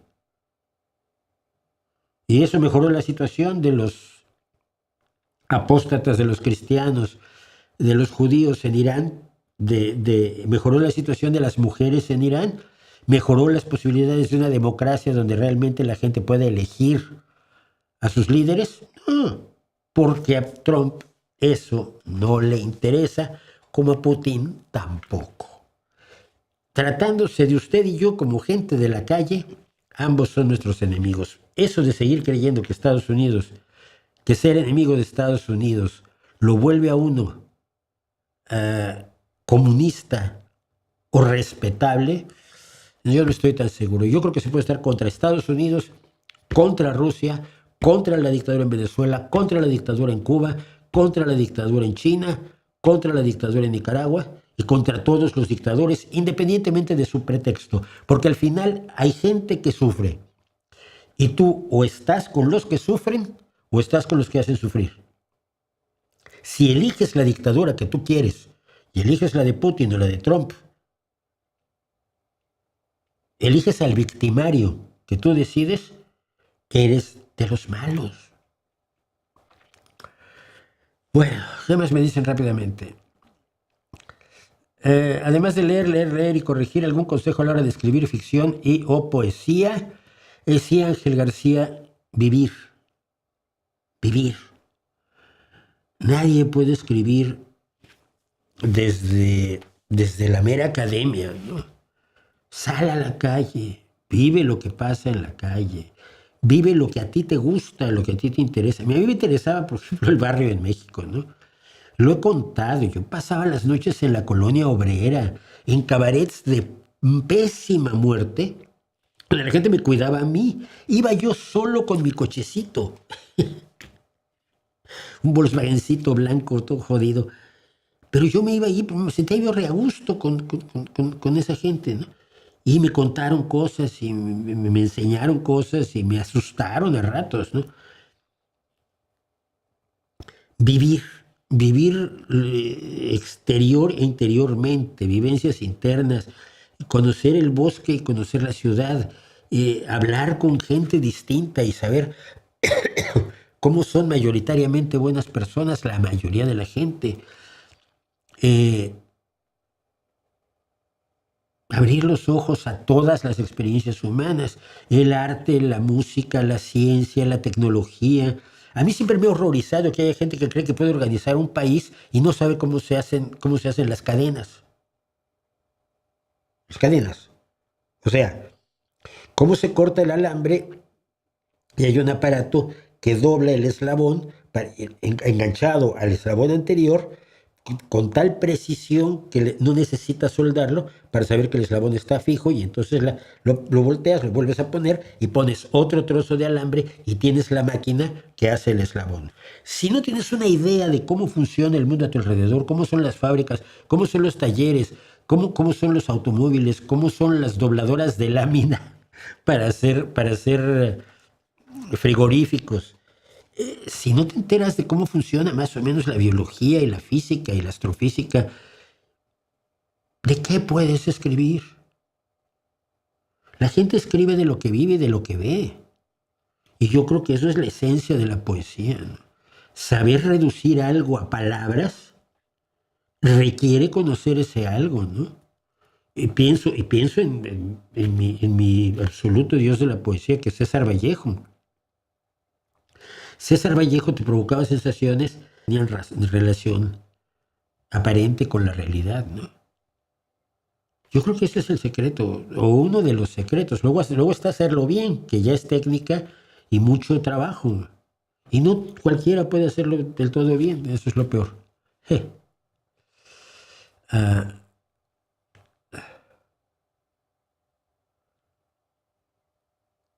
la música de jarabe mexicano combina compases de 4/4, 6/8, etcétera, en una sola pieza, mucho antes del rock progresivo. Te recomiendo a un autor que te va a fascinar. Se llama Johann Sebastian Bach. Te va a flipar. Hace ese tipo de cosas.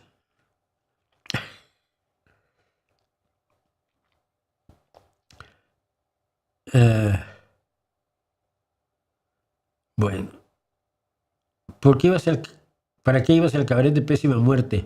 Para consumir, no, para verlo y para hablar con gente, fíjate. Y hablaba yo con las chicas que bailaban por $1, ¿no? Y hablaba con la gente que estaba allí, la gente que asistía. Y me hice amigo de gente de muy dudosa catadura moral, ¿no? Que no fue mi culpa tampoco. Me hice amigo de ellos sin querer y sin darme cuenta. Hasta que después me enteré que eran ladrones. A uno al que vi yo, un día me llegó, me dijo, ¿me invitas una copa? Y dije, yo no suelo invitar copas porque te veo tan mal que, a ver, sírvale al señor una copa. Sirvió la copa. No, muchas gracias, no, de nada. Algunas semanas después voy saliendo yo del cabaret, veo mi coche y están las llaves metidas en el Volkswagencito.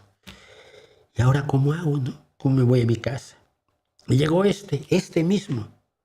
¿Qué tal? Hola, ¿cómo estás? Oye, no, es que no, dejé las llaves adentro. Y dice, muy fácil. Se hace así en los pantalones y baja la ventanilla. Y lo miré. ¿Perdón? Eso es muy fácil. Ok, le dije, mira, tú te dedicas a esto, por favor nunca me vayas a robar el mío, porque es el único que tengo. Róbale al que tenga 5 coches, ¿no? No, tú eres legal. Sí, pues muchas gracias. Y alguna vez esos mismos me dijeron, pues saliste muy mal. Sí, hubo una época en la que yo bebí antes de desarrollar una alergia al alcohol. Una vez que salí, me dijeron, no, tú puedes ir así en el coche. Agarra un taxi, déjanos las llaves del coche, las recoges aquí en la ferretería mañana. Yo pues, estaba tan mal que les di las llaves y me fui a mi casa, ¿no? Y al día siguiente desperté y dije, les acabo de regalar el coche a los peor de la colonia obrera, afuera del Barba Azul. No sé si todavía existe el cabaret, no debe existir. Y nada, fui a la ferretería. Ay, sí, mire, aquí está su coche. Se lo lavaron. ¿Cómo que lo lavaron? Sí, no tenía nada que hacer. Dijeron que le iban a dar una lavadita porque lo traía usted muy mugroso. Es una de las cosas que viví y de las que todavía me sorprendo de haber sobrevivido. ¿Cuál es la principal causa de tantas desapariciones en México? ¿Cuál es la solución a este problema? El combate a la delincuencia. La delincuencia secuestra gente para pedir rescate, para reclutarlos a la fuerza a las propias organizaciones de delincuencia y a las mujeres, pues básicamente para convertirlas en esclavas sexuales o violarlas y luego matarlas. Fundamentalmente. Y todo eso con la anuencia, por supuesto, de un gobierno que ha decidido que no va a dispararle a la delincuencia, porque ellos también tienen derechos humanos y son personas. Dicho por López Obrador.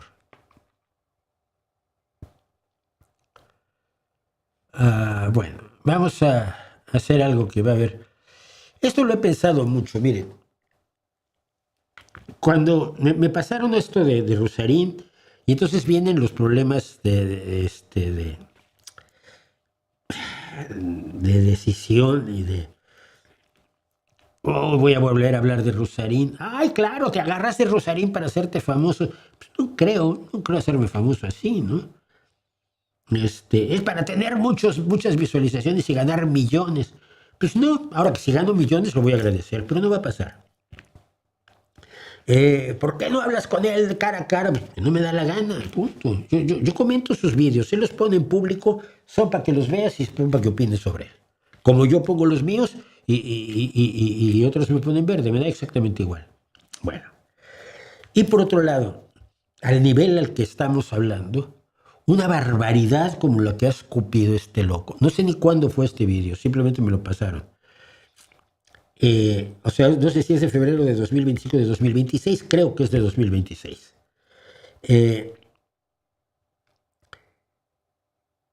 Es un ejemplo tan claro de cómo engañar con la verdad que no puedo sino tocarlo. Y entonces todo el berrinche que vayan a hacer me da igual que lo hagan. Ok, vamos a empezar con esto. Entonces dice: una de las cosas que firmó Trump fue salirse de la WHO, que es la World Health Organization, la Organización Mundial de la Salud. Y empezaron a pasar unas cositas medio raras. Se sale de Estados Unidos y de repente... Un momento. ¿Cuándo se sale de Estados Unidos? Vamos a empezar allí. Tenemos un problema. Mira, la orden ejecutiva 14.155 retraer a Estados Unidos de la Organización Mundial de la Salud fue una orden ejecutiva firmada por el presidente Donald Trump el 20 de enero de 2025, el primer día de su segundo mandato presidencial, pero no pudo salir de la organización por el reglamento interno de la misma, sino hasta el 22 de enero de 2026. Es decir, en realidad no salió hasta el 22 de enero de 2026, cuando finalizó todo el financiamiento de los Estados Unidos para la Organización Mundial de la Salud. El personal y contratistas asignados a la Organización Mundial de la Salud fueron retirados y cientos de personas que trabajaban y se implicaban con la Organización Mundial de la Salud, mejorando la salud en el mundo, en los lugares a donde tú nunca has ido, papá, fueron suspendidos o descontinuados. Cesó la participación en los comités, cuerpos de liderazgo, estructuras de gobernanza y grupos técnicos de trabajo de la Organización Mundial de la Salud. ¿Vale?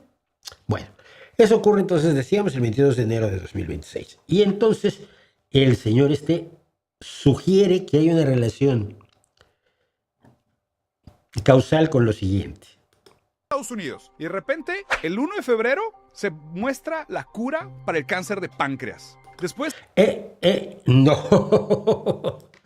No, Rey, no hay cura para el cáncer de páncreas. Verás, la investigación oncológica está avanzando rápidamente. En esa investigación destacan los ensayos preclínicos del Centro Nacional de Investigaciones Oncológicas en España, liderados por ese señor al que tú pones aquí, el doctor Mariano Barbacid, que ha logrado, y eso fue lo que se anunció, la eliminación completa de tumores en ratones mediante el bloqueo simultáneo de varias vías biológicas. Esto se hizo porque Trump salió de la Organización Mundial de la Salud. Pues no exactamente, mira, se hizo mucho antes y se hizo durante años, porque el doctor Barbacid ha hecho numerosos avances en oncología desde 1982. El primer estudio relacionado con lo que tú te enteraste se publicó en 2011, mostrando cómo bloquear el desarrollo tumoral en cánceres de pulmón en modelos de ratones. Y en 2003, el doctor Barbacid comenzó el trabajo para curar el cáncer de páncreas. En 2019, cuando Donald Trump estaba todavía en su primer mandato, si mal no recuerdo, logró por primera vez la desaparición de tumores de páncreas en ratones, eliminando 2 proteínas. Y en diciembre de 2025, que es esto que ves tú aquí, Barbacid y su equipo presentaron una pionera triple terapia molecular que elimina por completo los tumores de uno de los cánceres de páncreas que hay, porque hay muchos. En este caso, el adenocarcinoma ductal pancreático. Y esto lo logra en ratones de forma duradera y sin toxicidad. ¿Es la cura para el cáncer? No, mira. Bájale un poquitín. Cura para el cáncer de páncreas. Después...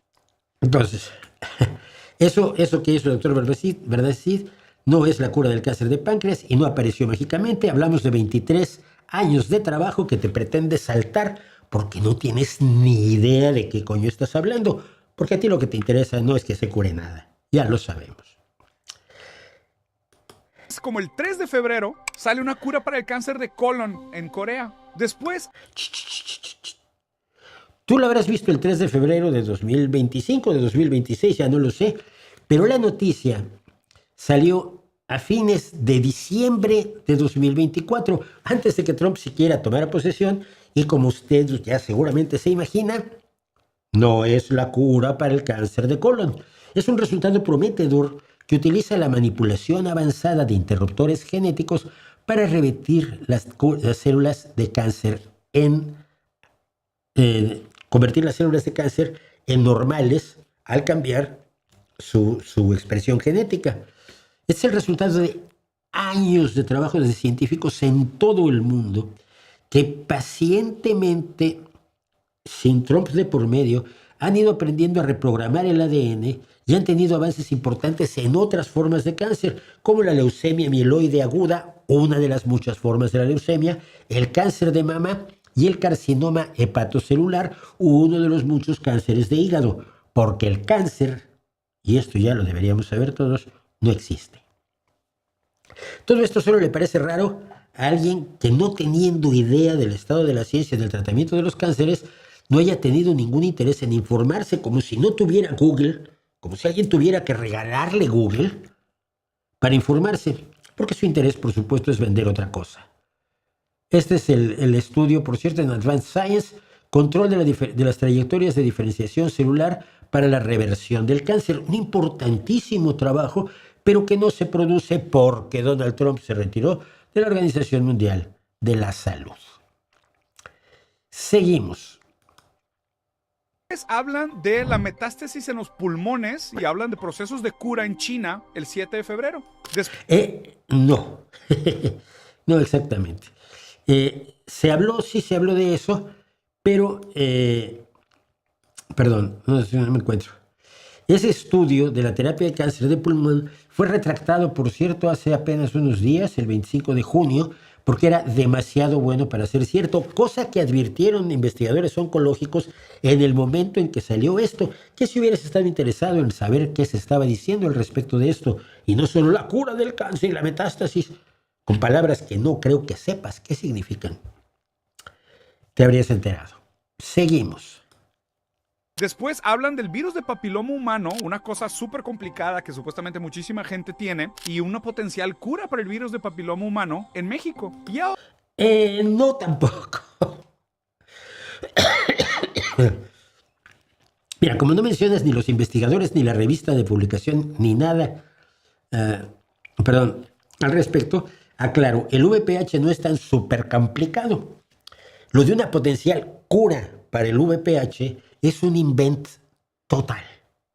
Mira, si tú te infectas con VPH, el virus suele desaparecer del cuerpo humano 2 años después de la infección. Los virus no tienen tratamiento directo. El problema es que una de sus secuelas puede ser para una serie de personas el cáncer, tanto de pene como de garganta, pero sobre todo de cuello uterino para las mujeres. El VPH es la principal causa del cáncer de cuello uterino. A lo que te refieres tú en tu intento de propaganda burdo es a un tratamiento que se desarrolló en México para eliminar las células dañadas por el virus del papiloma humano. Es un logro, pero es uno de tantos métodos que se utilizan para tratar la infección del VPH cuando ya puede producir lesiones cancerosas. Yo conozco directamente una mujer que hace 7, 8 años le hicieron una criocirugía, es decir, cirugía con frío, para limpiar células precancerosas que tenía en el cuello del útero. Lo que sí pasó es que la introducción de la vacuna del virus del papiloma humano en 2006 logró que este virus empezara a dejar de infectar a las mujeres. Y hoy en países como Australia y el Reino Unido, la incidencia en mujeres jóvenes es casi de 0, porque se implantó un programa de vacunación intenso. Claro que hubo que pagarle durante aquellos años, la vacuna ya es de dominio público, ya acabó en la patente de la vacuna, pero hubo que pagarle a los que la hicieron, pues sí. La vacuna contra el VIH por eso fue víctima de una feroz oposición de 2 extremos, y esto es bien bonito saberlo, sobre todo para este señor. Los conservadores religiosos que no quieren que las mujeres jóvenes experimenten y disfruten del sexo y prefieren que las mujeres sufran cáncer si se atreven a tener sexo, porque el VPH no cae de un 7º piso. El VPH se los transmiten a las chicas sus chicos, Por eso ahora también vacunamos a los jóvenes. Mi hijo está vacunado desde los 13 años. Pero también los críticos de las compañías farmacéuticas, ¡ay, las malditas farmacéuticas! Que acaban no creyendo en nada y suelen ubicarse en la extrema izquierda. En este caso, no siempre, los extremos se tocan.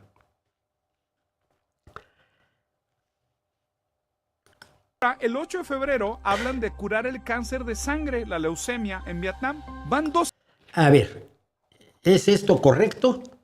Usted seguramente ya va entendiendo. No, no es cierto.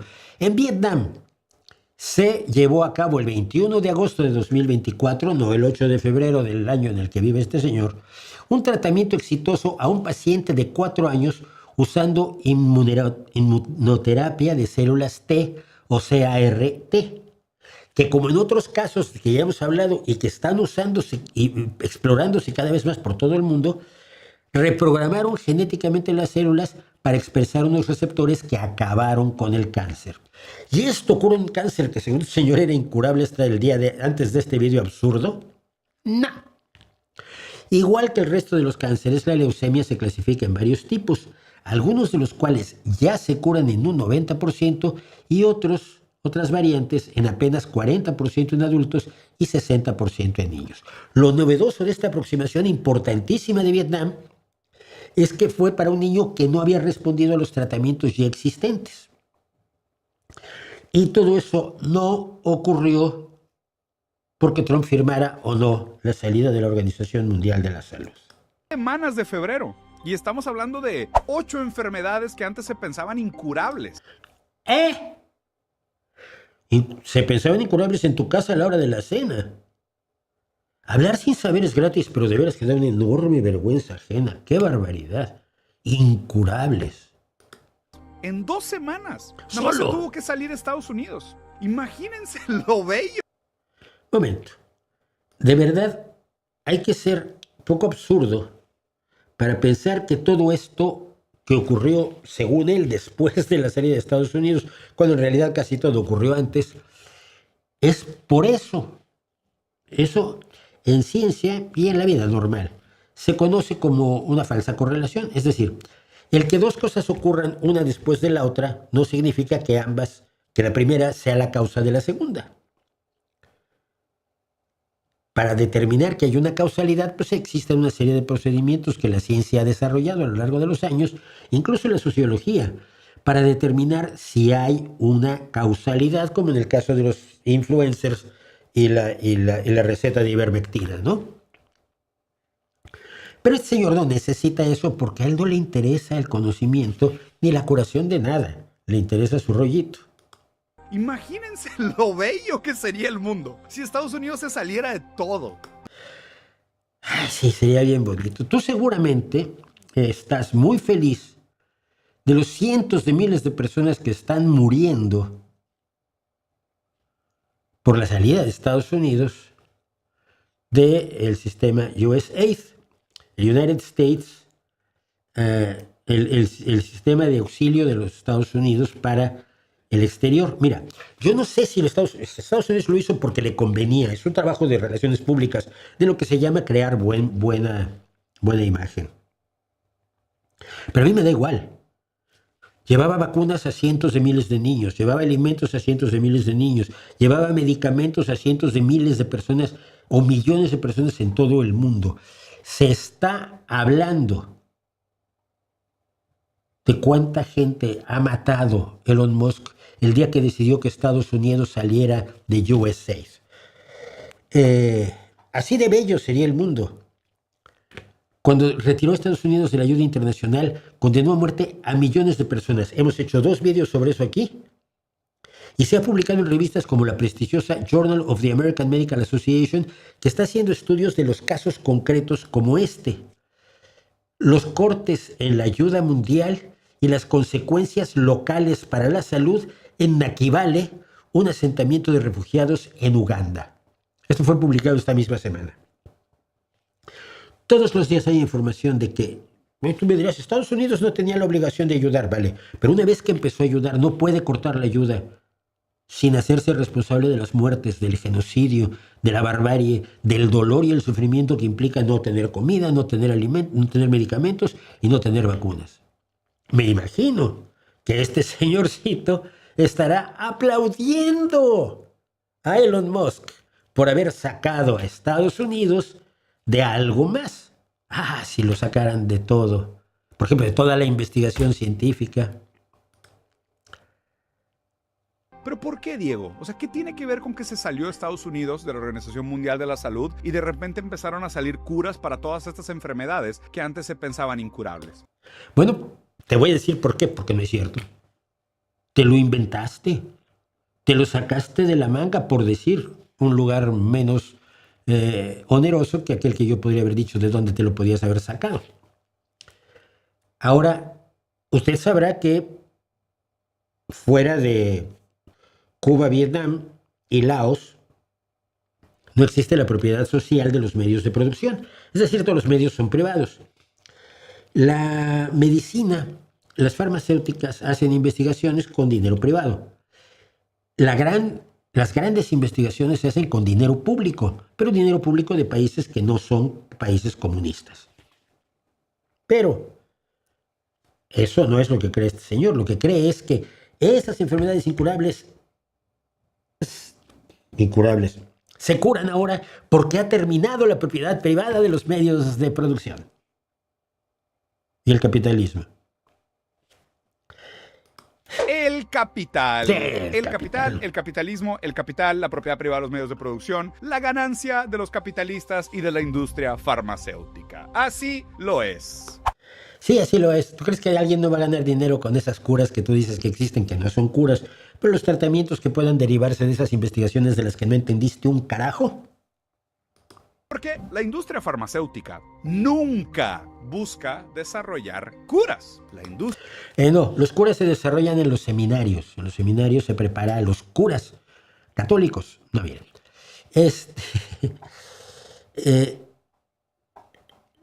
Aquí, la semana pasada, precisamente, contamos 11 de las curaciones de verdad, no inventadas, enormemente relevantes, conseguidas en este siglo. 11 nada más, no pude haber hecho muchas más, pero elegí las 11 que me parecían más relevantes. Nunca es un adverbio mal usado aquí y con toda la mala fe del mundo, porque requiere que todos los trabajadores, todos los directivos, todos los investigadores, todos los ayudantes de investigación, todos los científicos del mundo sean todos unos malvados y el único bueno es aquí, mi amigo. No, mi amigo no.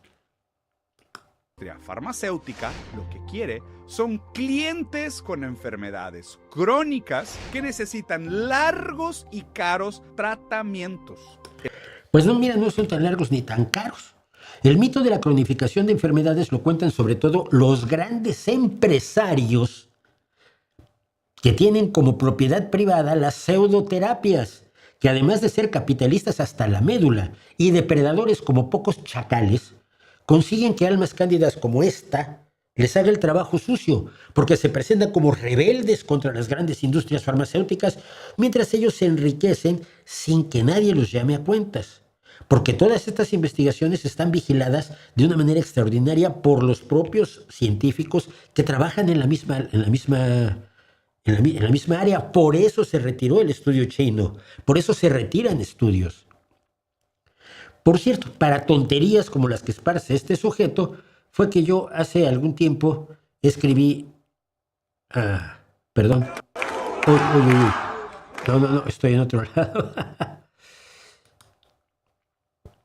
Escribí un libro que no tengo a mano aquí y que se llama La izquierda Feng Shui y que cuenta cómo el progresismo, la izquierda a la que pertenezco, de pronto empezó a renunciar a la ciencia y a la razón y empezó a subirse a conspiranoias y a la defensa de pseudoterapias y embustes de todo tipo. Y así termina.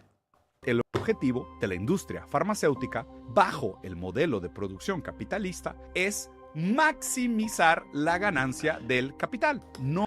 O sea, tú dices como en China, ¿no? Que todo es maximizar la ganancia del capital chino. A mí me decían que tú eres pro China, entonces estarías encantado con la maximización de de los beneficios de todas las empresas de Shanghái, de Shenzhen, y todo este imperio industrial con trabajadores sin sindicatos libres, con periódicos donde no puedes protestar porque los periódicos son del partido. Estarás encantado. Tú entre la dictadura china y Elon Musk, este hombre debe ser el más feliz del mundo. Curar a las personas. Por cierto, te has curado de muchas cosas a lo largo de tu vida. Te lo puedo apostar. El capitalismo es incompatible con la vida. Por eso... Salvo que, mira, el capitalismo tiene muchas cosas criticables, pero tú te has curado de muchas cosas y de muchos trabajos que se han realizado en estas condiciones lamentables del capitalismo. No puedes decir que todo el avance de la ciencia médica, desde que existe la medicina científica con Pasteur y Koch a fines del siglo XIX, no sirva absolutamente para nada. Te encantaría ver tu historial clínico. Les digo tan cariñosamente, querido, hermoso, sensual y altamente desechable capital humano. Pues esa es la historia. Inventar enemigos, falsear la realidad, hablar de curaciones que no existen, atribuirle las curaciones a la salida de Donald Trump de la Organización Mundial de la Salud, donde va a ser un enorme daño, porque el financiamiento de Estados Unidos era importante para la Organización Mundial de la Salud. Y viva Elon Musk, por un señor de izquierda. Lo que hay que ver, hijos míos.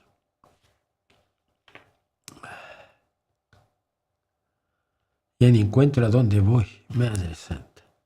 Bueno. Dice...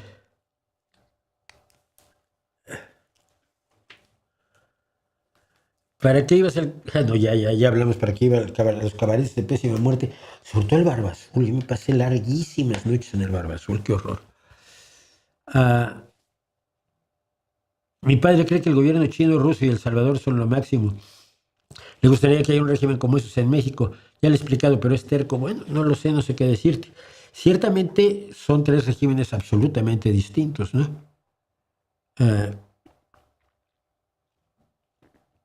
No sé qué decirte. Bueno, según los morenistas necesitan 70 años en el poder antes de pedirles cuentas, más otros 18 según unos y otros 500 según los que le echan la culpa a Cortés y a España. Sí, no, si para echarle la culpa estamos todos muy bien.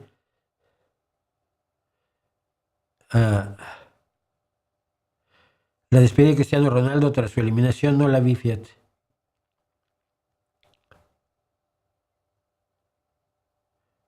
Sí. Vas a acabar baneado, Popol Vuh. Según la estadística de la Unión Europea, la URL, ¿dónde está esa estadística? ¿Quién hizo el estudio? ¿Qué de la Unión Europea lo firmó? La Comisión Europea, el Parlamento Europeo, un grupo del Parlamento Europeo. Sí, estadística de la Unión Europea.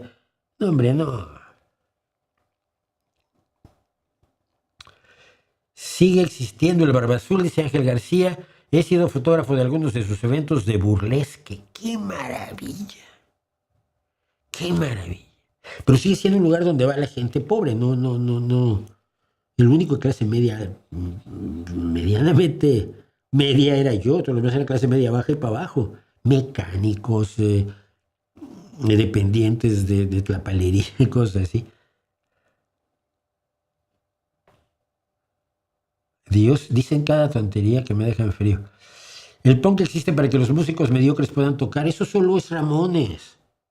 No puedes decir entonces que Trecul es un mal baterista porque toca punk con Green Day. Por favor.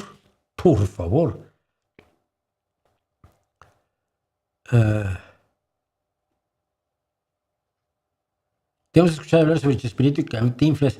¿Qué opinas sobre Chabelo, Raúl Velasco o Paco Stanley? A ver, Chabelo tuvo un papel y lo hizo como lo tenía que hacer para los niños en su momento. Luego, no sé cómo degeneró, si es que degeneró, pero era un personaje de la televisión hecho para el gusto de Televicentro. En aquel entonces no existía Televisa.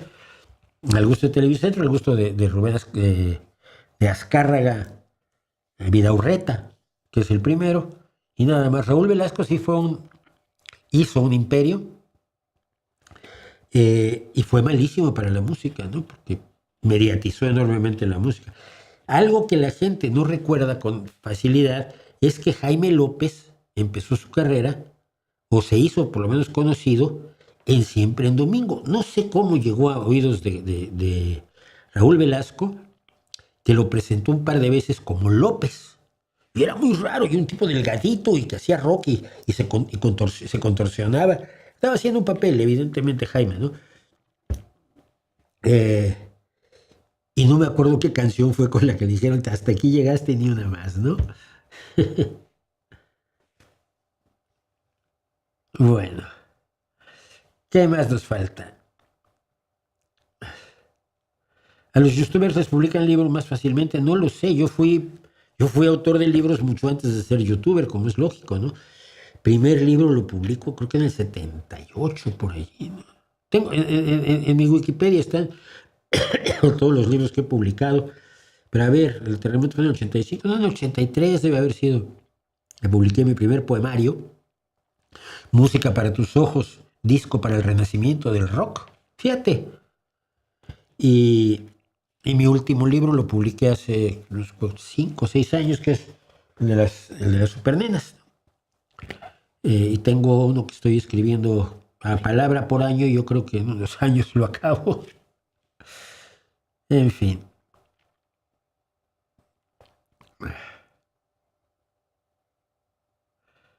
Augusto Guzmán, estás muy metido en esto, ¿para qué? Dice, una vez una psicóloga me dijo que la prostitución soluciona problemas de salud pública.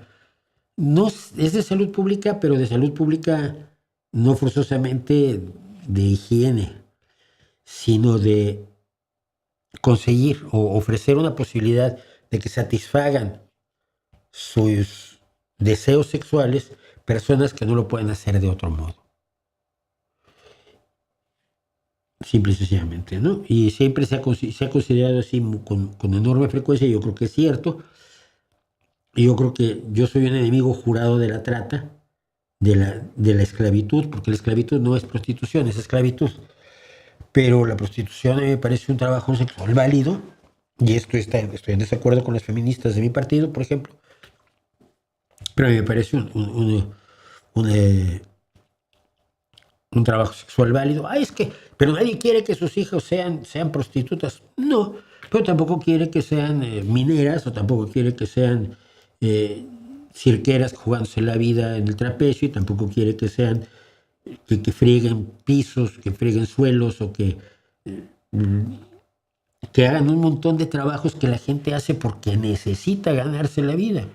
Entonces, pues yo creo que está dentro de esos. Yo creo que al separarlo porque su espacio de trabajo es el sexo, hay una moralina allí muy reconcomiada, ¿no?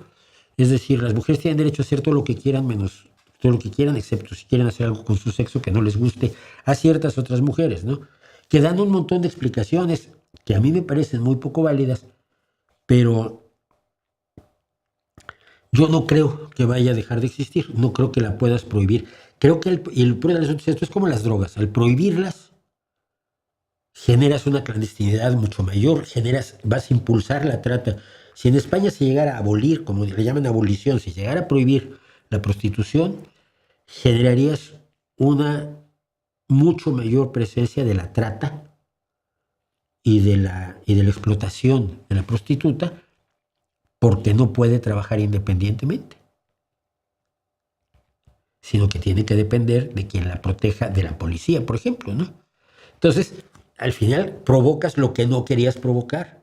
Yo sé que hay organizaciones de prostitutas en España y en todo el mundo que luchan contra la trata, y es lógico, la trata es esclavitud, joder. A la esclavitud no le puedes llamar prostitución, como al trabajo esclavo no le puedes llamar, ¡ay, es un obrero! No, no es un obrero, es un esclavo. Esto lo he dicho en muchas ocasiones, ¿no? Yo creo que la esclavitud y la trata y la obligación de obligar a una mujer a prostituirse, pues es absolutamente despreciable y debe ser combatido, sobre todo porque esto pasa con los niveles más bajos socioeconómicos de las mujeres, ¿no? Los que traen chicas africanas a las que tienen amenazada a su familia de ponerles una maldición el brujo les va a poner una maldición si ellas no hacen lo que les ordenan, y lo que les ordenan aquí, pues evidentemente es prestar servicios sexuales. Eso es terrible. Es terrible, debería indignar a todo mundo, por supuesto. Pero no creo que sea lo mismo el de una chica que diga, pues yo me quiero dedicar a esto porque me gusta. Es lo que prefiero, ¿no? O no me gusta, pero pues es lo que menos me disgusta del abanico de opciones que tengo ante mí. Chica, pues adelante, ¿no? Diviértete lo más que puedas, qué sé yo. En fin, dice, así que por favor deja las estadísticas tú. Ah,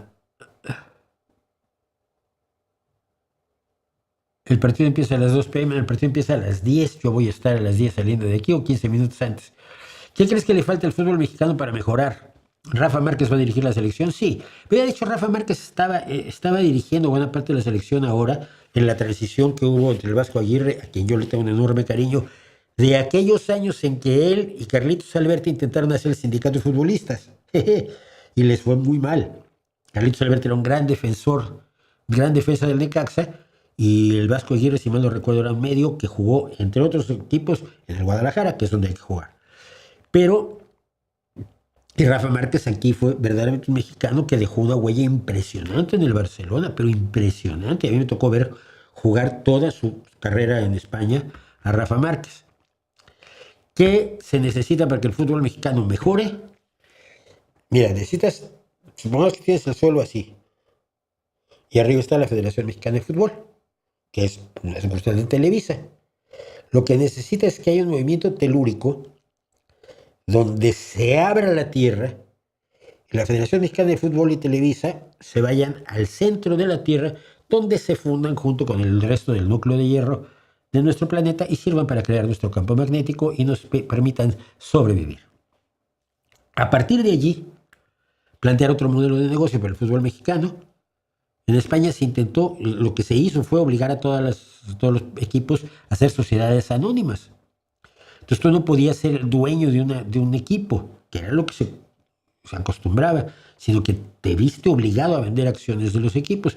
Y al vender acciones de los equipos se generó una dinámica nueva. No sé qué tan buena sea, pero bueno, es un intento que comento. Entonces, es eso fundamentalmente lo que yo creo que...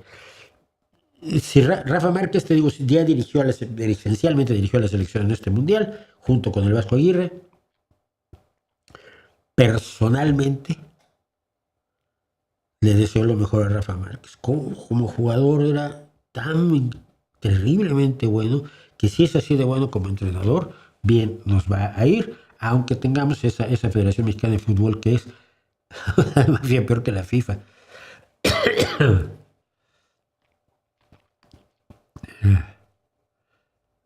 No.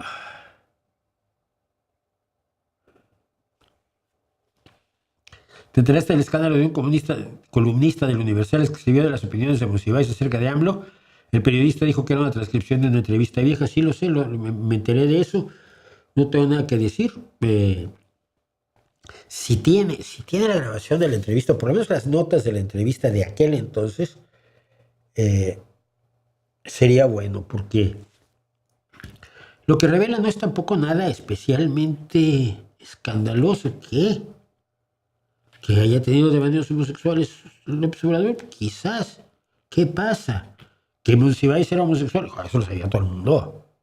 Eso lo sabía hasta quien no conocía a Monsiváis.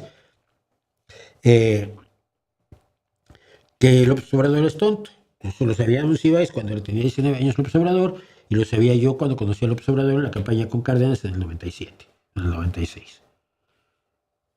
Punto. Que era un hombre con una visión de verse a sí mismo como un mesías con un narcisismo pleno y absoluto, que no necesitaba más que su gran capacidad para resolver todos los problemas de la nación. Pues eso lo sabíamos todos. Entonces no veo, el escándalo ha sido por el tema sexual, ¿no? Yo creo que francamente es lo que menos me importa.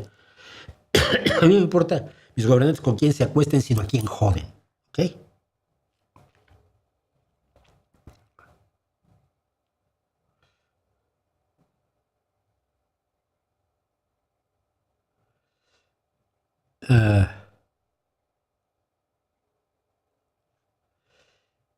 Mira, el problema, sigo con esto del periodista porque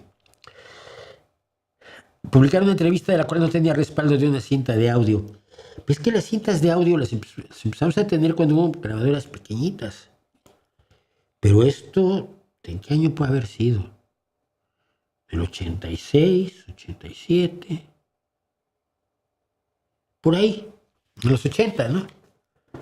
Porque era, yo tenía para hacer entrevistas, usábamos un sistema que nos enseñó, el mío me lo enseñó Enrique Lubet Jr. Imagínate que esta es una hoja de papel normal, entonces hacías paz y paz. Y entonces ibas escribiendo y tú entrevistabas y escribías. Y luego escribías así, y luego abrías, volteabas, escribías.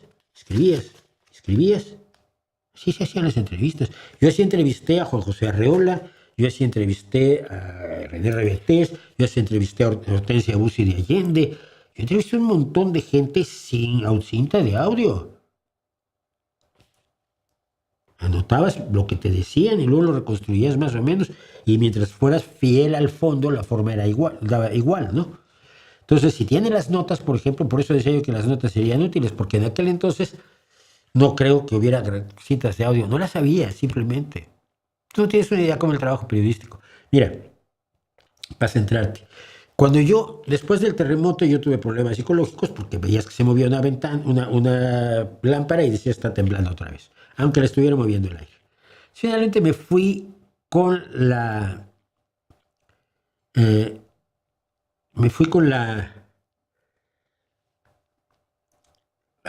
a vivir a Querétaro para salir de la Ciudad de México, ¿no?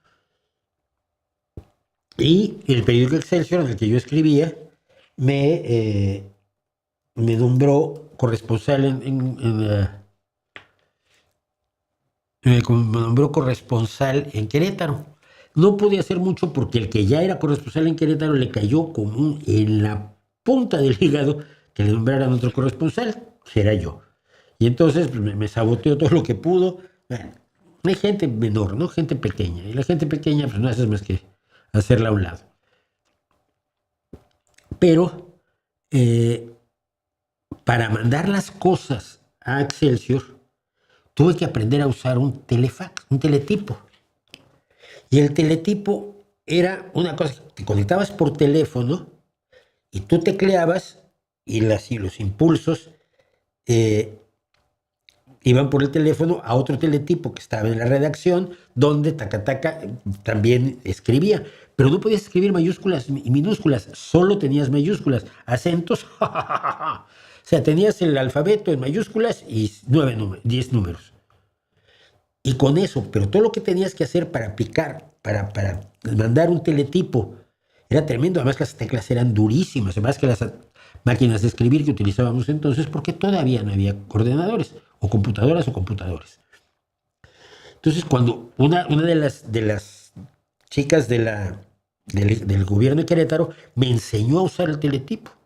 Ahí está, ya, una nueva habilidad.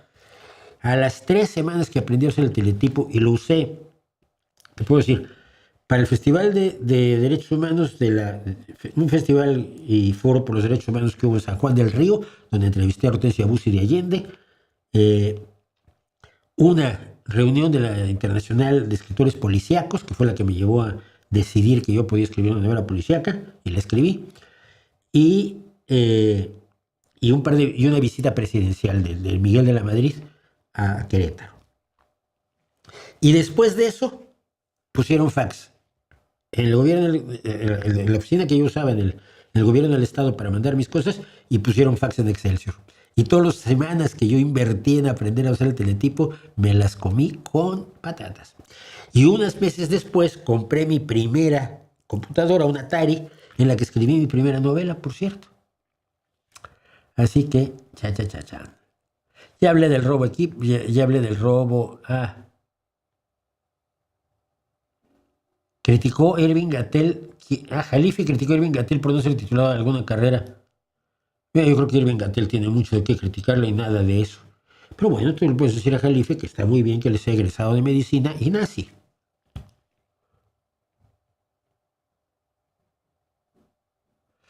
Ah, miren, todo lo que me comentan sobre México, el problema es este, no puedo seguir todos los acontecimientos de México, no puedo comentarlos todos. Todos los días veo escándalos. En Twitter me llega todo género de barbaridades, todos los días. Escándalos de todo tipo, a nivel municipal, a nivel estatal, de todos los estados y a nivel del país. No me pregunten sobre el tema. Tocaré lo que pueda tocar, pero a mí lo que me preocupa son otras cosas. Son cosas muy puntuales como la de las madres buscadoras, mira. Y precisamente al respecto, no quiero dejar pasar esto sin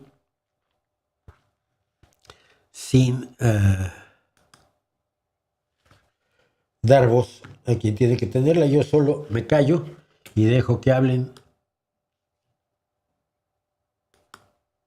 Y yo quiero que se lo lleve de vuelta ese mensaje usted a la señora presidenta de la República.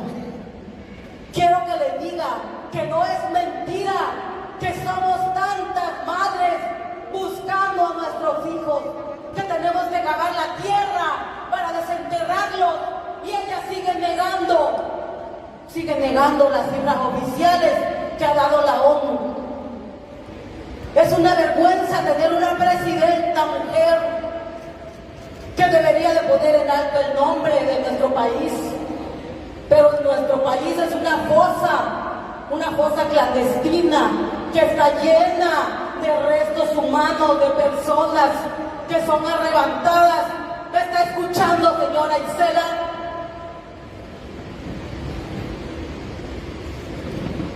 Voy a esperar que termine, porque ya la veo que está ocupada.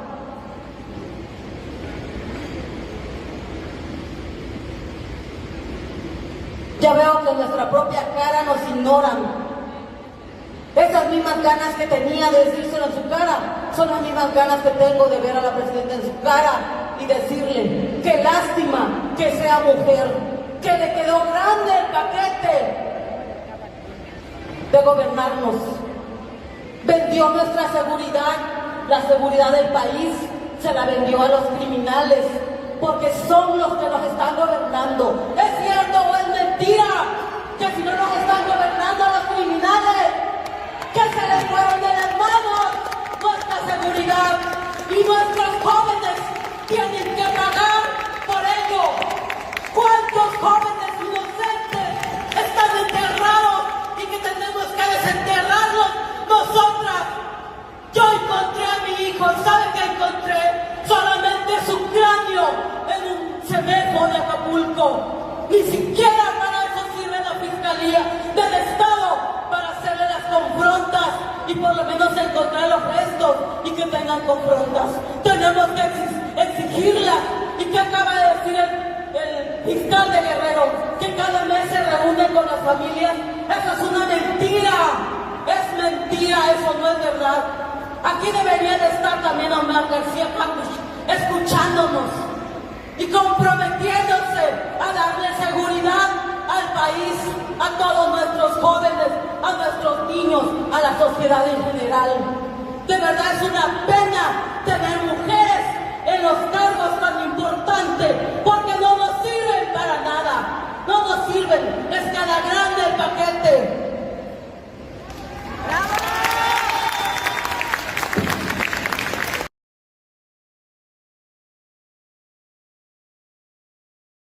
Perdón, si ellas pueden hablar y pueden hablar así, no tengo que hacer nada más que darles voz. No puedo hacer nada más que darles voz. Lo siento.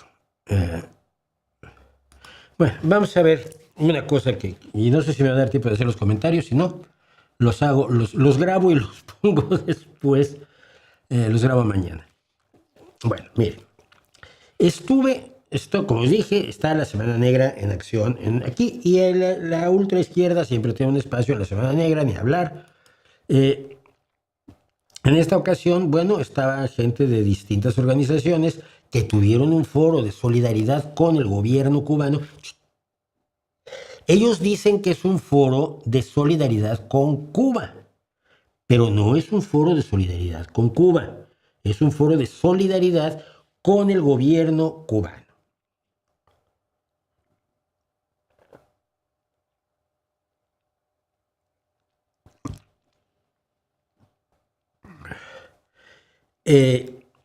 Como son los 100 años del nacimiento de Fidel Castro, aquello era una castrosidad impresionante. Había 4 recortables así altotes de Fidel Castro, un culto a la personalidad que a mí siempre me ha parecido aterrador en toda persona. No, el culto a la personalidad siempre me ha parecido aterrador. Bueno, pero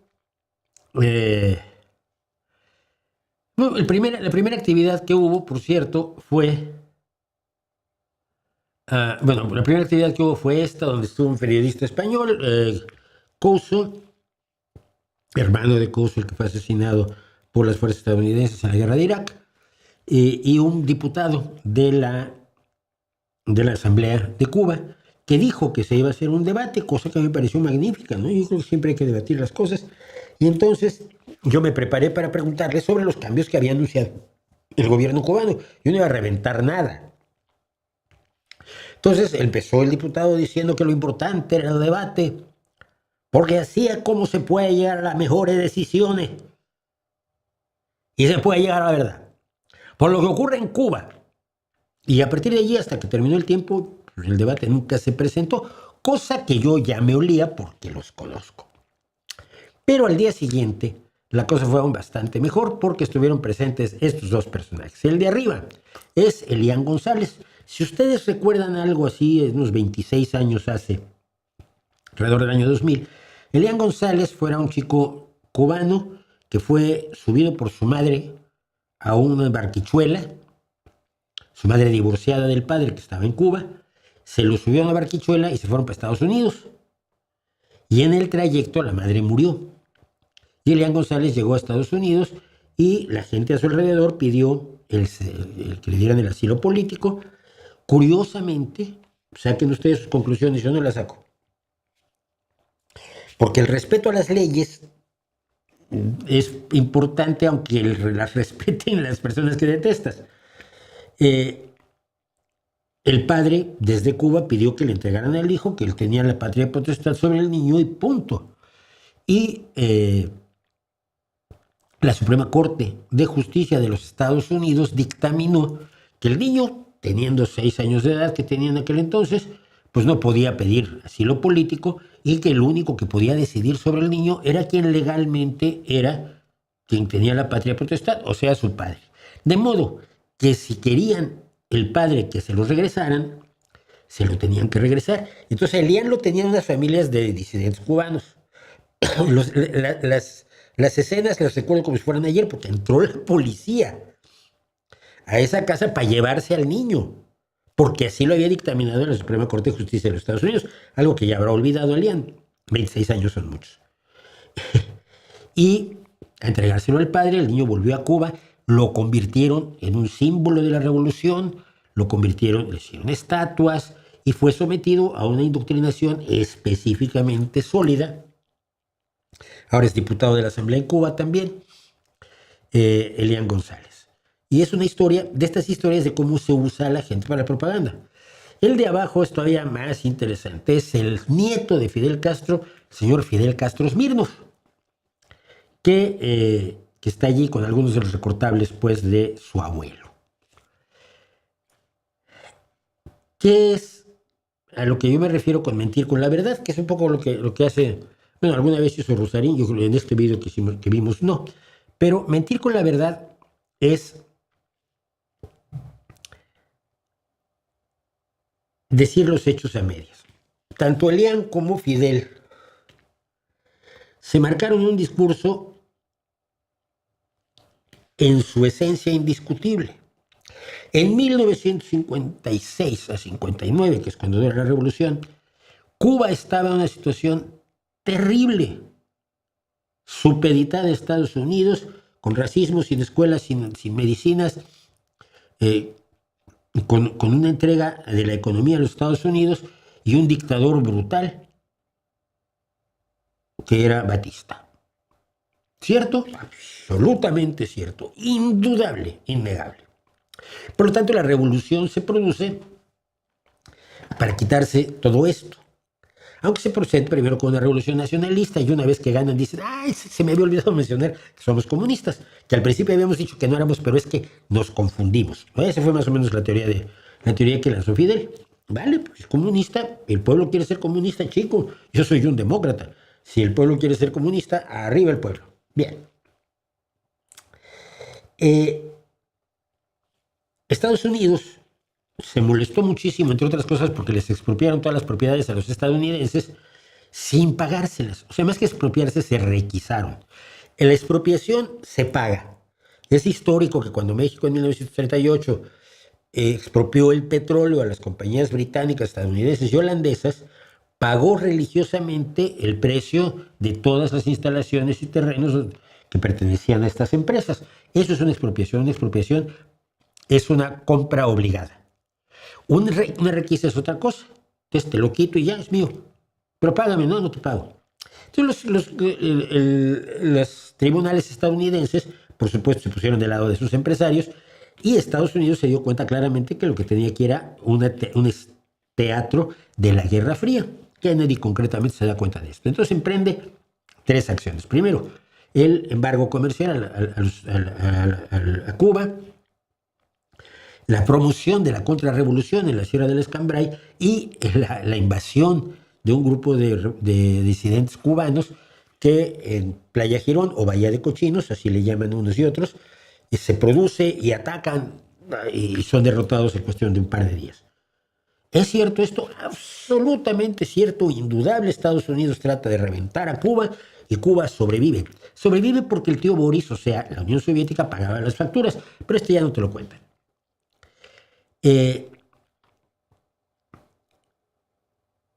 Pasamos al de hoy y Cuba está como está por culpa de los Estados Unidos. Híjoles, no. Y hemos visto por qué no. Pero cuando cuentas la historia así, cuentas lo que es real, el intento de Estados Unidos por reventar a Cuba, que no pudo reventarla, y que en aquellos años Fidel Castro daba conferencias diciendo que él no necesitaba a Estados Unidos ni los productos de Estados Unidos, porque la Unión Soviética, la División Internacional del Trabajo que había propuesto el camarada Stalin, estaba resuelto todas sus necesidades, hasta en 1990, cuando desapareció la Unión Soviética y Cuba se quedó en la calle. Todavía en 2016, y lo comentamos la semana pasada, Fidel Castro escribió diciendo que que Cuba podía producir sus alimentos y todos sus recursos industriales y no necesitaba regalos del imperio. Cosa que no es cierta. Cuba hace muchísimos años que no tiene suficiente comida para su gente. No atino a explicarme cómo, salvo por una mala administración. Bueno, y así lo he dicho. Me molesta mucho, sin embargo, que haya gente que todavía se crea la narrativa y se crea que cualquier crítica a Cuba es una defensa de Estados Unidos, que no lo es. Cualquier crítica al gobierno cubano, al inútil, inservible gobierno cubano, al depredador Partido Comunista, el depredador Comité Central del Partido Comunista, porque todos ellos viven como reyes. Y yo lo pude constatar cuando nos invitó a cenar Fidel Castro allá en el 92. Que la gente quiera seguir manteniendo esto como un artículo de fe que les impide ver la realidad porque la realidad les duele. Y esto pasa con gente muy mayor, gente de mi edad y mayor, ¿no? Que soñó que Cuba iba a ser la punta de lanza de una nueva sociedad más justa, más legítima, más amable, más igualitaria. Y que eso iba a pasar cuando se produjera la revolución en su país, cualquiera que fuera España, Nicaragua, México, Venezuela, Brasil, etcétera, etcétera. Todos los latinoamericanos, o muchos latinoamericanos, o en todos los países latinoamericanos, hubo quien soñó con la revolución, porque iban a hacer lo que Cuba. Porque la realidad de que el tío Boris pagaba las facturas y daba las órdenes, esa no se contaba. Bueno, y lo que pasó fue lo siguiente, que se presentó un señor mientras hablaba Fidel y quiso hacer una pregunta. puedo contar, me molestan mucho las acciones de la supuesta seguridad que organizaron, porque es una seguridad que no tenía ninguna autoridad, ni a nivel municipal, ni a nivel estatal, ni a nivel de la propia Semana Negra. Dos señores que van allí de negro con un lacito rojo y dicen yo soy seguridad y puedo tomar decisiones. Cosa que me recuerda mucho a mí a los trotskistas que me querían romper la cara. Pero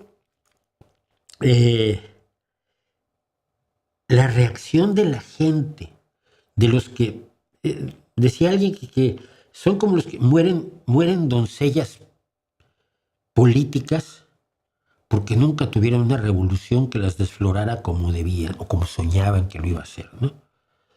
Y entonces quiero que vean pues cómo se desarrolló esto. No creo que sea lo esencial, pero es importante. Y además hacía mucho que no veía yo a uno de estos grupos de choque en acción como los trotskistas que me perseguían a mí, ¿no?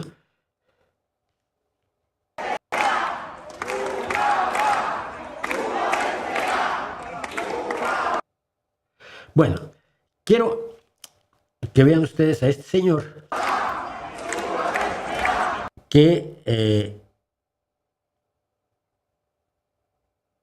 no, estábamos empezando antes. Va. Primero que nada vemos a ese señor de la camisa roja, que lo vamos a ver después.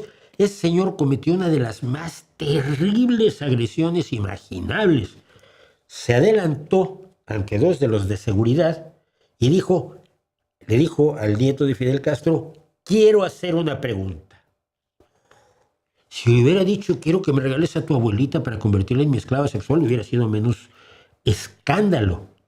Y entonces, automáticamente, los otros que estaban todos ahí, estratégicamente distribuidos, como debe ser, empezaron a gritar, Cuba va, Cuba vencerá, y la gente lo siguió sin enterarse de qué pasaba, sin preguntarse si este hombre tendría derecho a hacer una pregunta, como el día anterior que no había habido debate, nada. Todo fue, vamos a callarlo.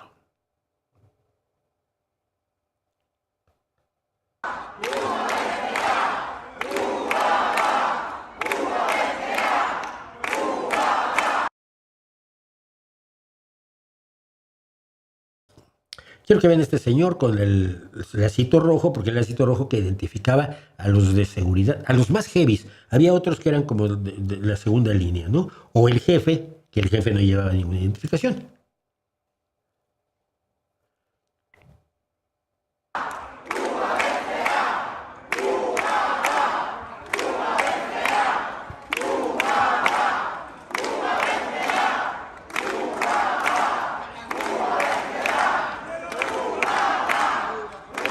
Y pueden estarlo cantando días.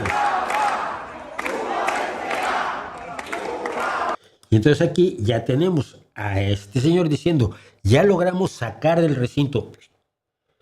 Todas las actividades de la Semana Negra son públicas, debo añadir. El señor dice, ya nos deshicimos del señor que quería hacer una pregunta. Imagínese usted, ¡qué barbaridad! Y entonces pueden seguir.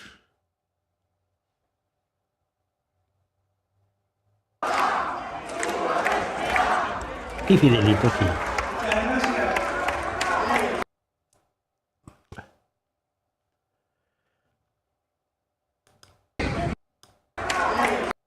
Bueno, aquí hay unos segundos de nada, perdonen ustedes. La edición la hice hoy a carrera. Y ahí están afuera. Como en el caso de las madres buscadoras, yo dejo que hablen ellos. Y ustedes saquen sus propias conclusiones.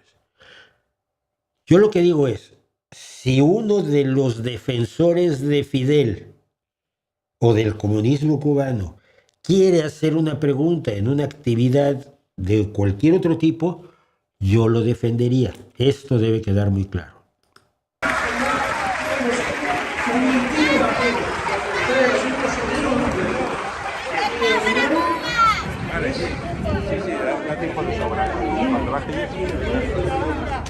No puedo pasar. ¿Por qué no puedo estar? Porque eso no es público. Esto es un lugar público. Esta conferencia es para todo el mundo. Y yo soy ciudadana de este país. Yo estoy respetando. Porque aquí existen los derechos. Aquí existe el diversionismo, la opinión mi hija vale. Yo puedo entrar si yo quiero. ¿Quién tú eres? Que no puedo entrar. ¿Esperando qué? ¿Qué es lo que no estoy respetando? El tipo este 5 es lo que no estoy respetando. Eso es un 5.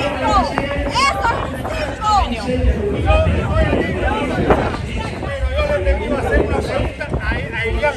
Una pregunta a Elian. Y no me dejaron hacer la pregunta. Pero tú sabes qué cosa es esto. Un debate con la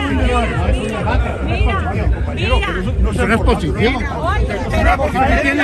Tú tienes medios para hablar en país. No, yo no quiero hablar nada. Eso es una dictadura, ¿verdad? Cuba es una dictadura. Sí, señor. Por eso ustedes son tan demócratas que usted puede escuchar a cada uno lo que nos gusta. Cuando usted tenga su público, yo pues no, pues ya está.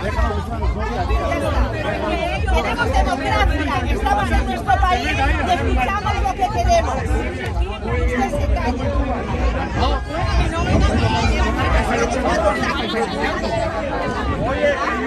Yo puedo considerar que esas son las que estáis engañando. Yo escuché.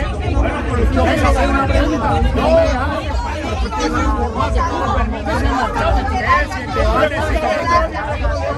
No, haber peleado. Claro. Hostia. No puedes pelear. Hay 2.000 jóvenes presos. Eso es mentira. ¿Cómo me vas a decir es mentira? Es mentira. Dame nombre. ¿Qué nombre? ¿Quieres que le dé nombre? De tu fuerte, ya, no me vengas con Montera, que estamos hartos de escuchar chorradas. Mira. Tienen engañado al mundo lo tienen engañado. En Cuba no hay libertad de expresión, no hay democracia. Mira, hay un preso político, Michael Osopo, de cultura, ¿por qué no le dan la libertad? Por protestar nada más. No ha hecho ningún acto de violencia ni nada, por protestar nada más está preso.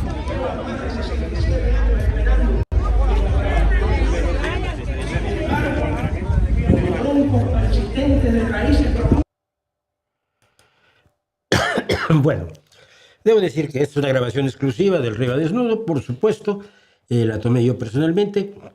El jefe de todos, me vio y ya se venía sobre mí. Cuando vio que me volví a meter, acabar de escuchar a Fidelito, ya no fue hacia atrás de mí.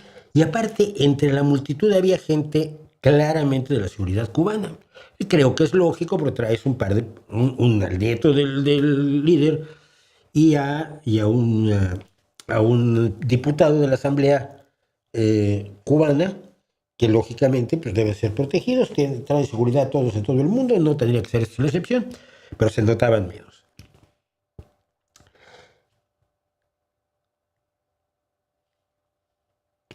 Cuando te ciegas voluntariamente, cuando te niegas a la información, y aquí hay gente que pasa, cuando te entregas a tu pasión y a tu creencia ya, ¿cómo te gustaría que fuera el mundo en lugar de interesarte o de asumir que el mundo es como es y así lo tienes que vivir?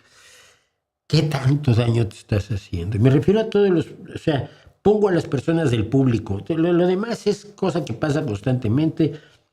Pero la gente del público, esa gente que está creyendo que defiende al pueblo cubano cuando defiende a un gobierno que ha jodido al pueblo cubano, sobre todo desde 1990, ¿no? Y son 36 años ya de esto. Antes se vivía mejor porque la Unión Soviética pagaba, ¿no? Y mis amigos te lo pueden decir, se vivía muy bien. El cerrar los ojos a la realidad, el morenismo, el marxismo, el cubismo, el putinismo, el Xi Jinpinguismo, la idea de que algo que tiene alguna base que medianamente me gusta, tiene que ser lo más perfecto del mundo y no me puedo reducir a criticarlo, no me puedo reducir a someterlo al análisis de la razón, al análisis de la inteligencia, a la luz, a la luz de los datos, que los datos siempre dejan ver cosas muy bonitas, pero también enseñan muchos defectos, ¿no? No vamos a encontrar nada sin defectos, pero podemos valorar qué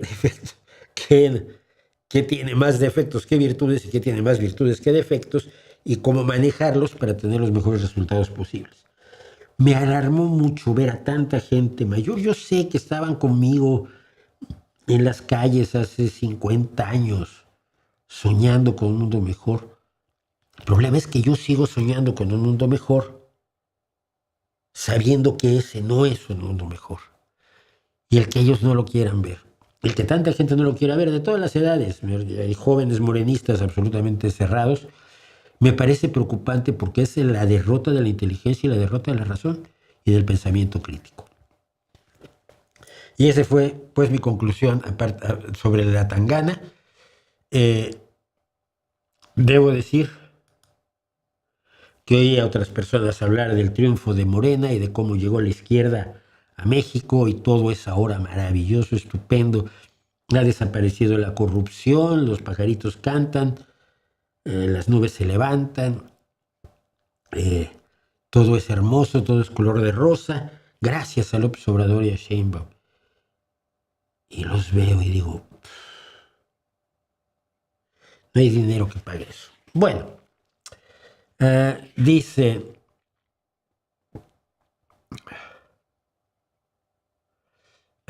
Figueroa, 166 watching y 166 likes. Me voy al partido. El tío Boris no es el tío Nikita, el tío Boris. A ver, Boris es un nombre mucho más común en Rusia, por favor, trata de abstraer. Yo sé que a algunas personas les cuesta mucho trabajo esto de la abstracción, pero hay que practicarlo.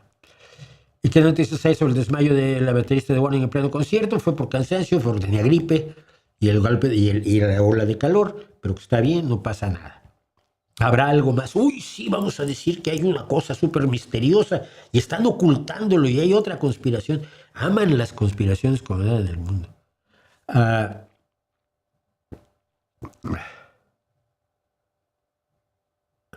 Así se ponen los antorchistas en México. Una vez terminaron sus eventos por accidente, y así se ponían los trotskistas. Claro, lo que pasa es que aquí no hubieran llegado a ponerles las manos encima. De esto estoy absolutamente seguro. El escándalo habría sido mayúsculo. Y esta gente tampoco estaba en una posición confrontacional tal como para arriesgarse a que les dieran un sopapo solamente por salir en el periódico. Los trotskistas daban sopapos, pero daban sopapos y sopapos con varilla. Y lo sé porque una vez traje a 3 atrás de mí. Afortunadamente todavía era joven y esbelto y corría más que ellos. Dice Rodrigo, oye, veo esto y me enojo con esa izquierda romántica, pero que es democrática, inteligente y moderna, que sin embargo no se anima a criticar a Cuba en voz alta. ¿Qué les pasa?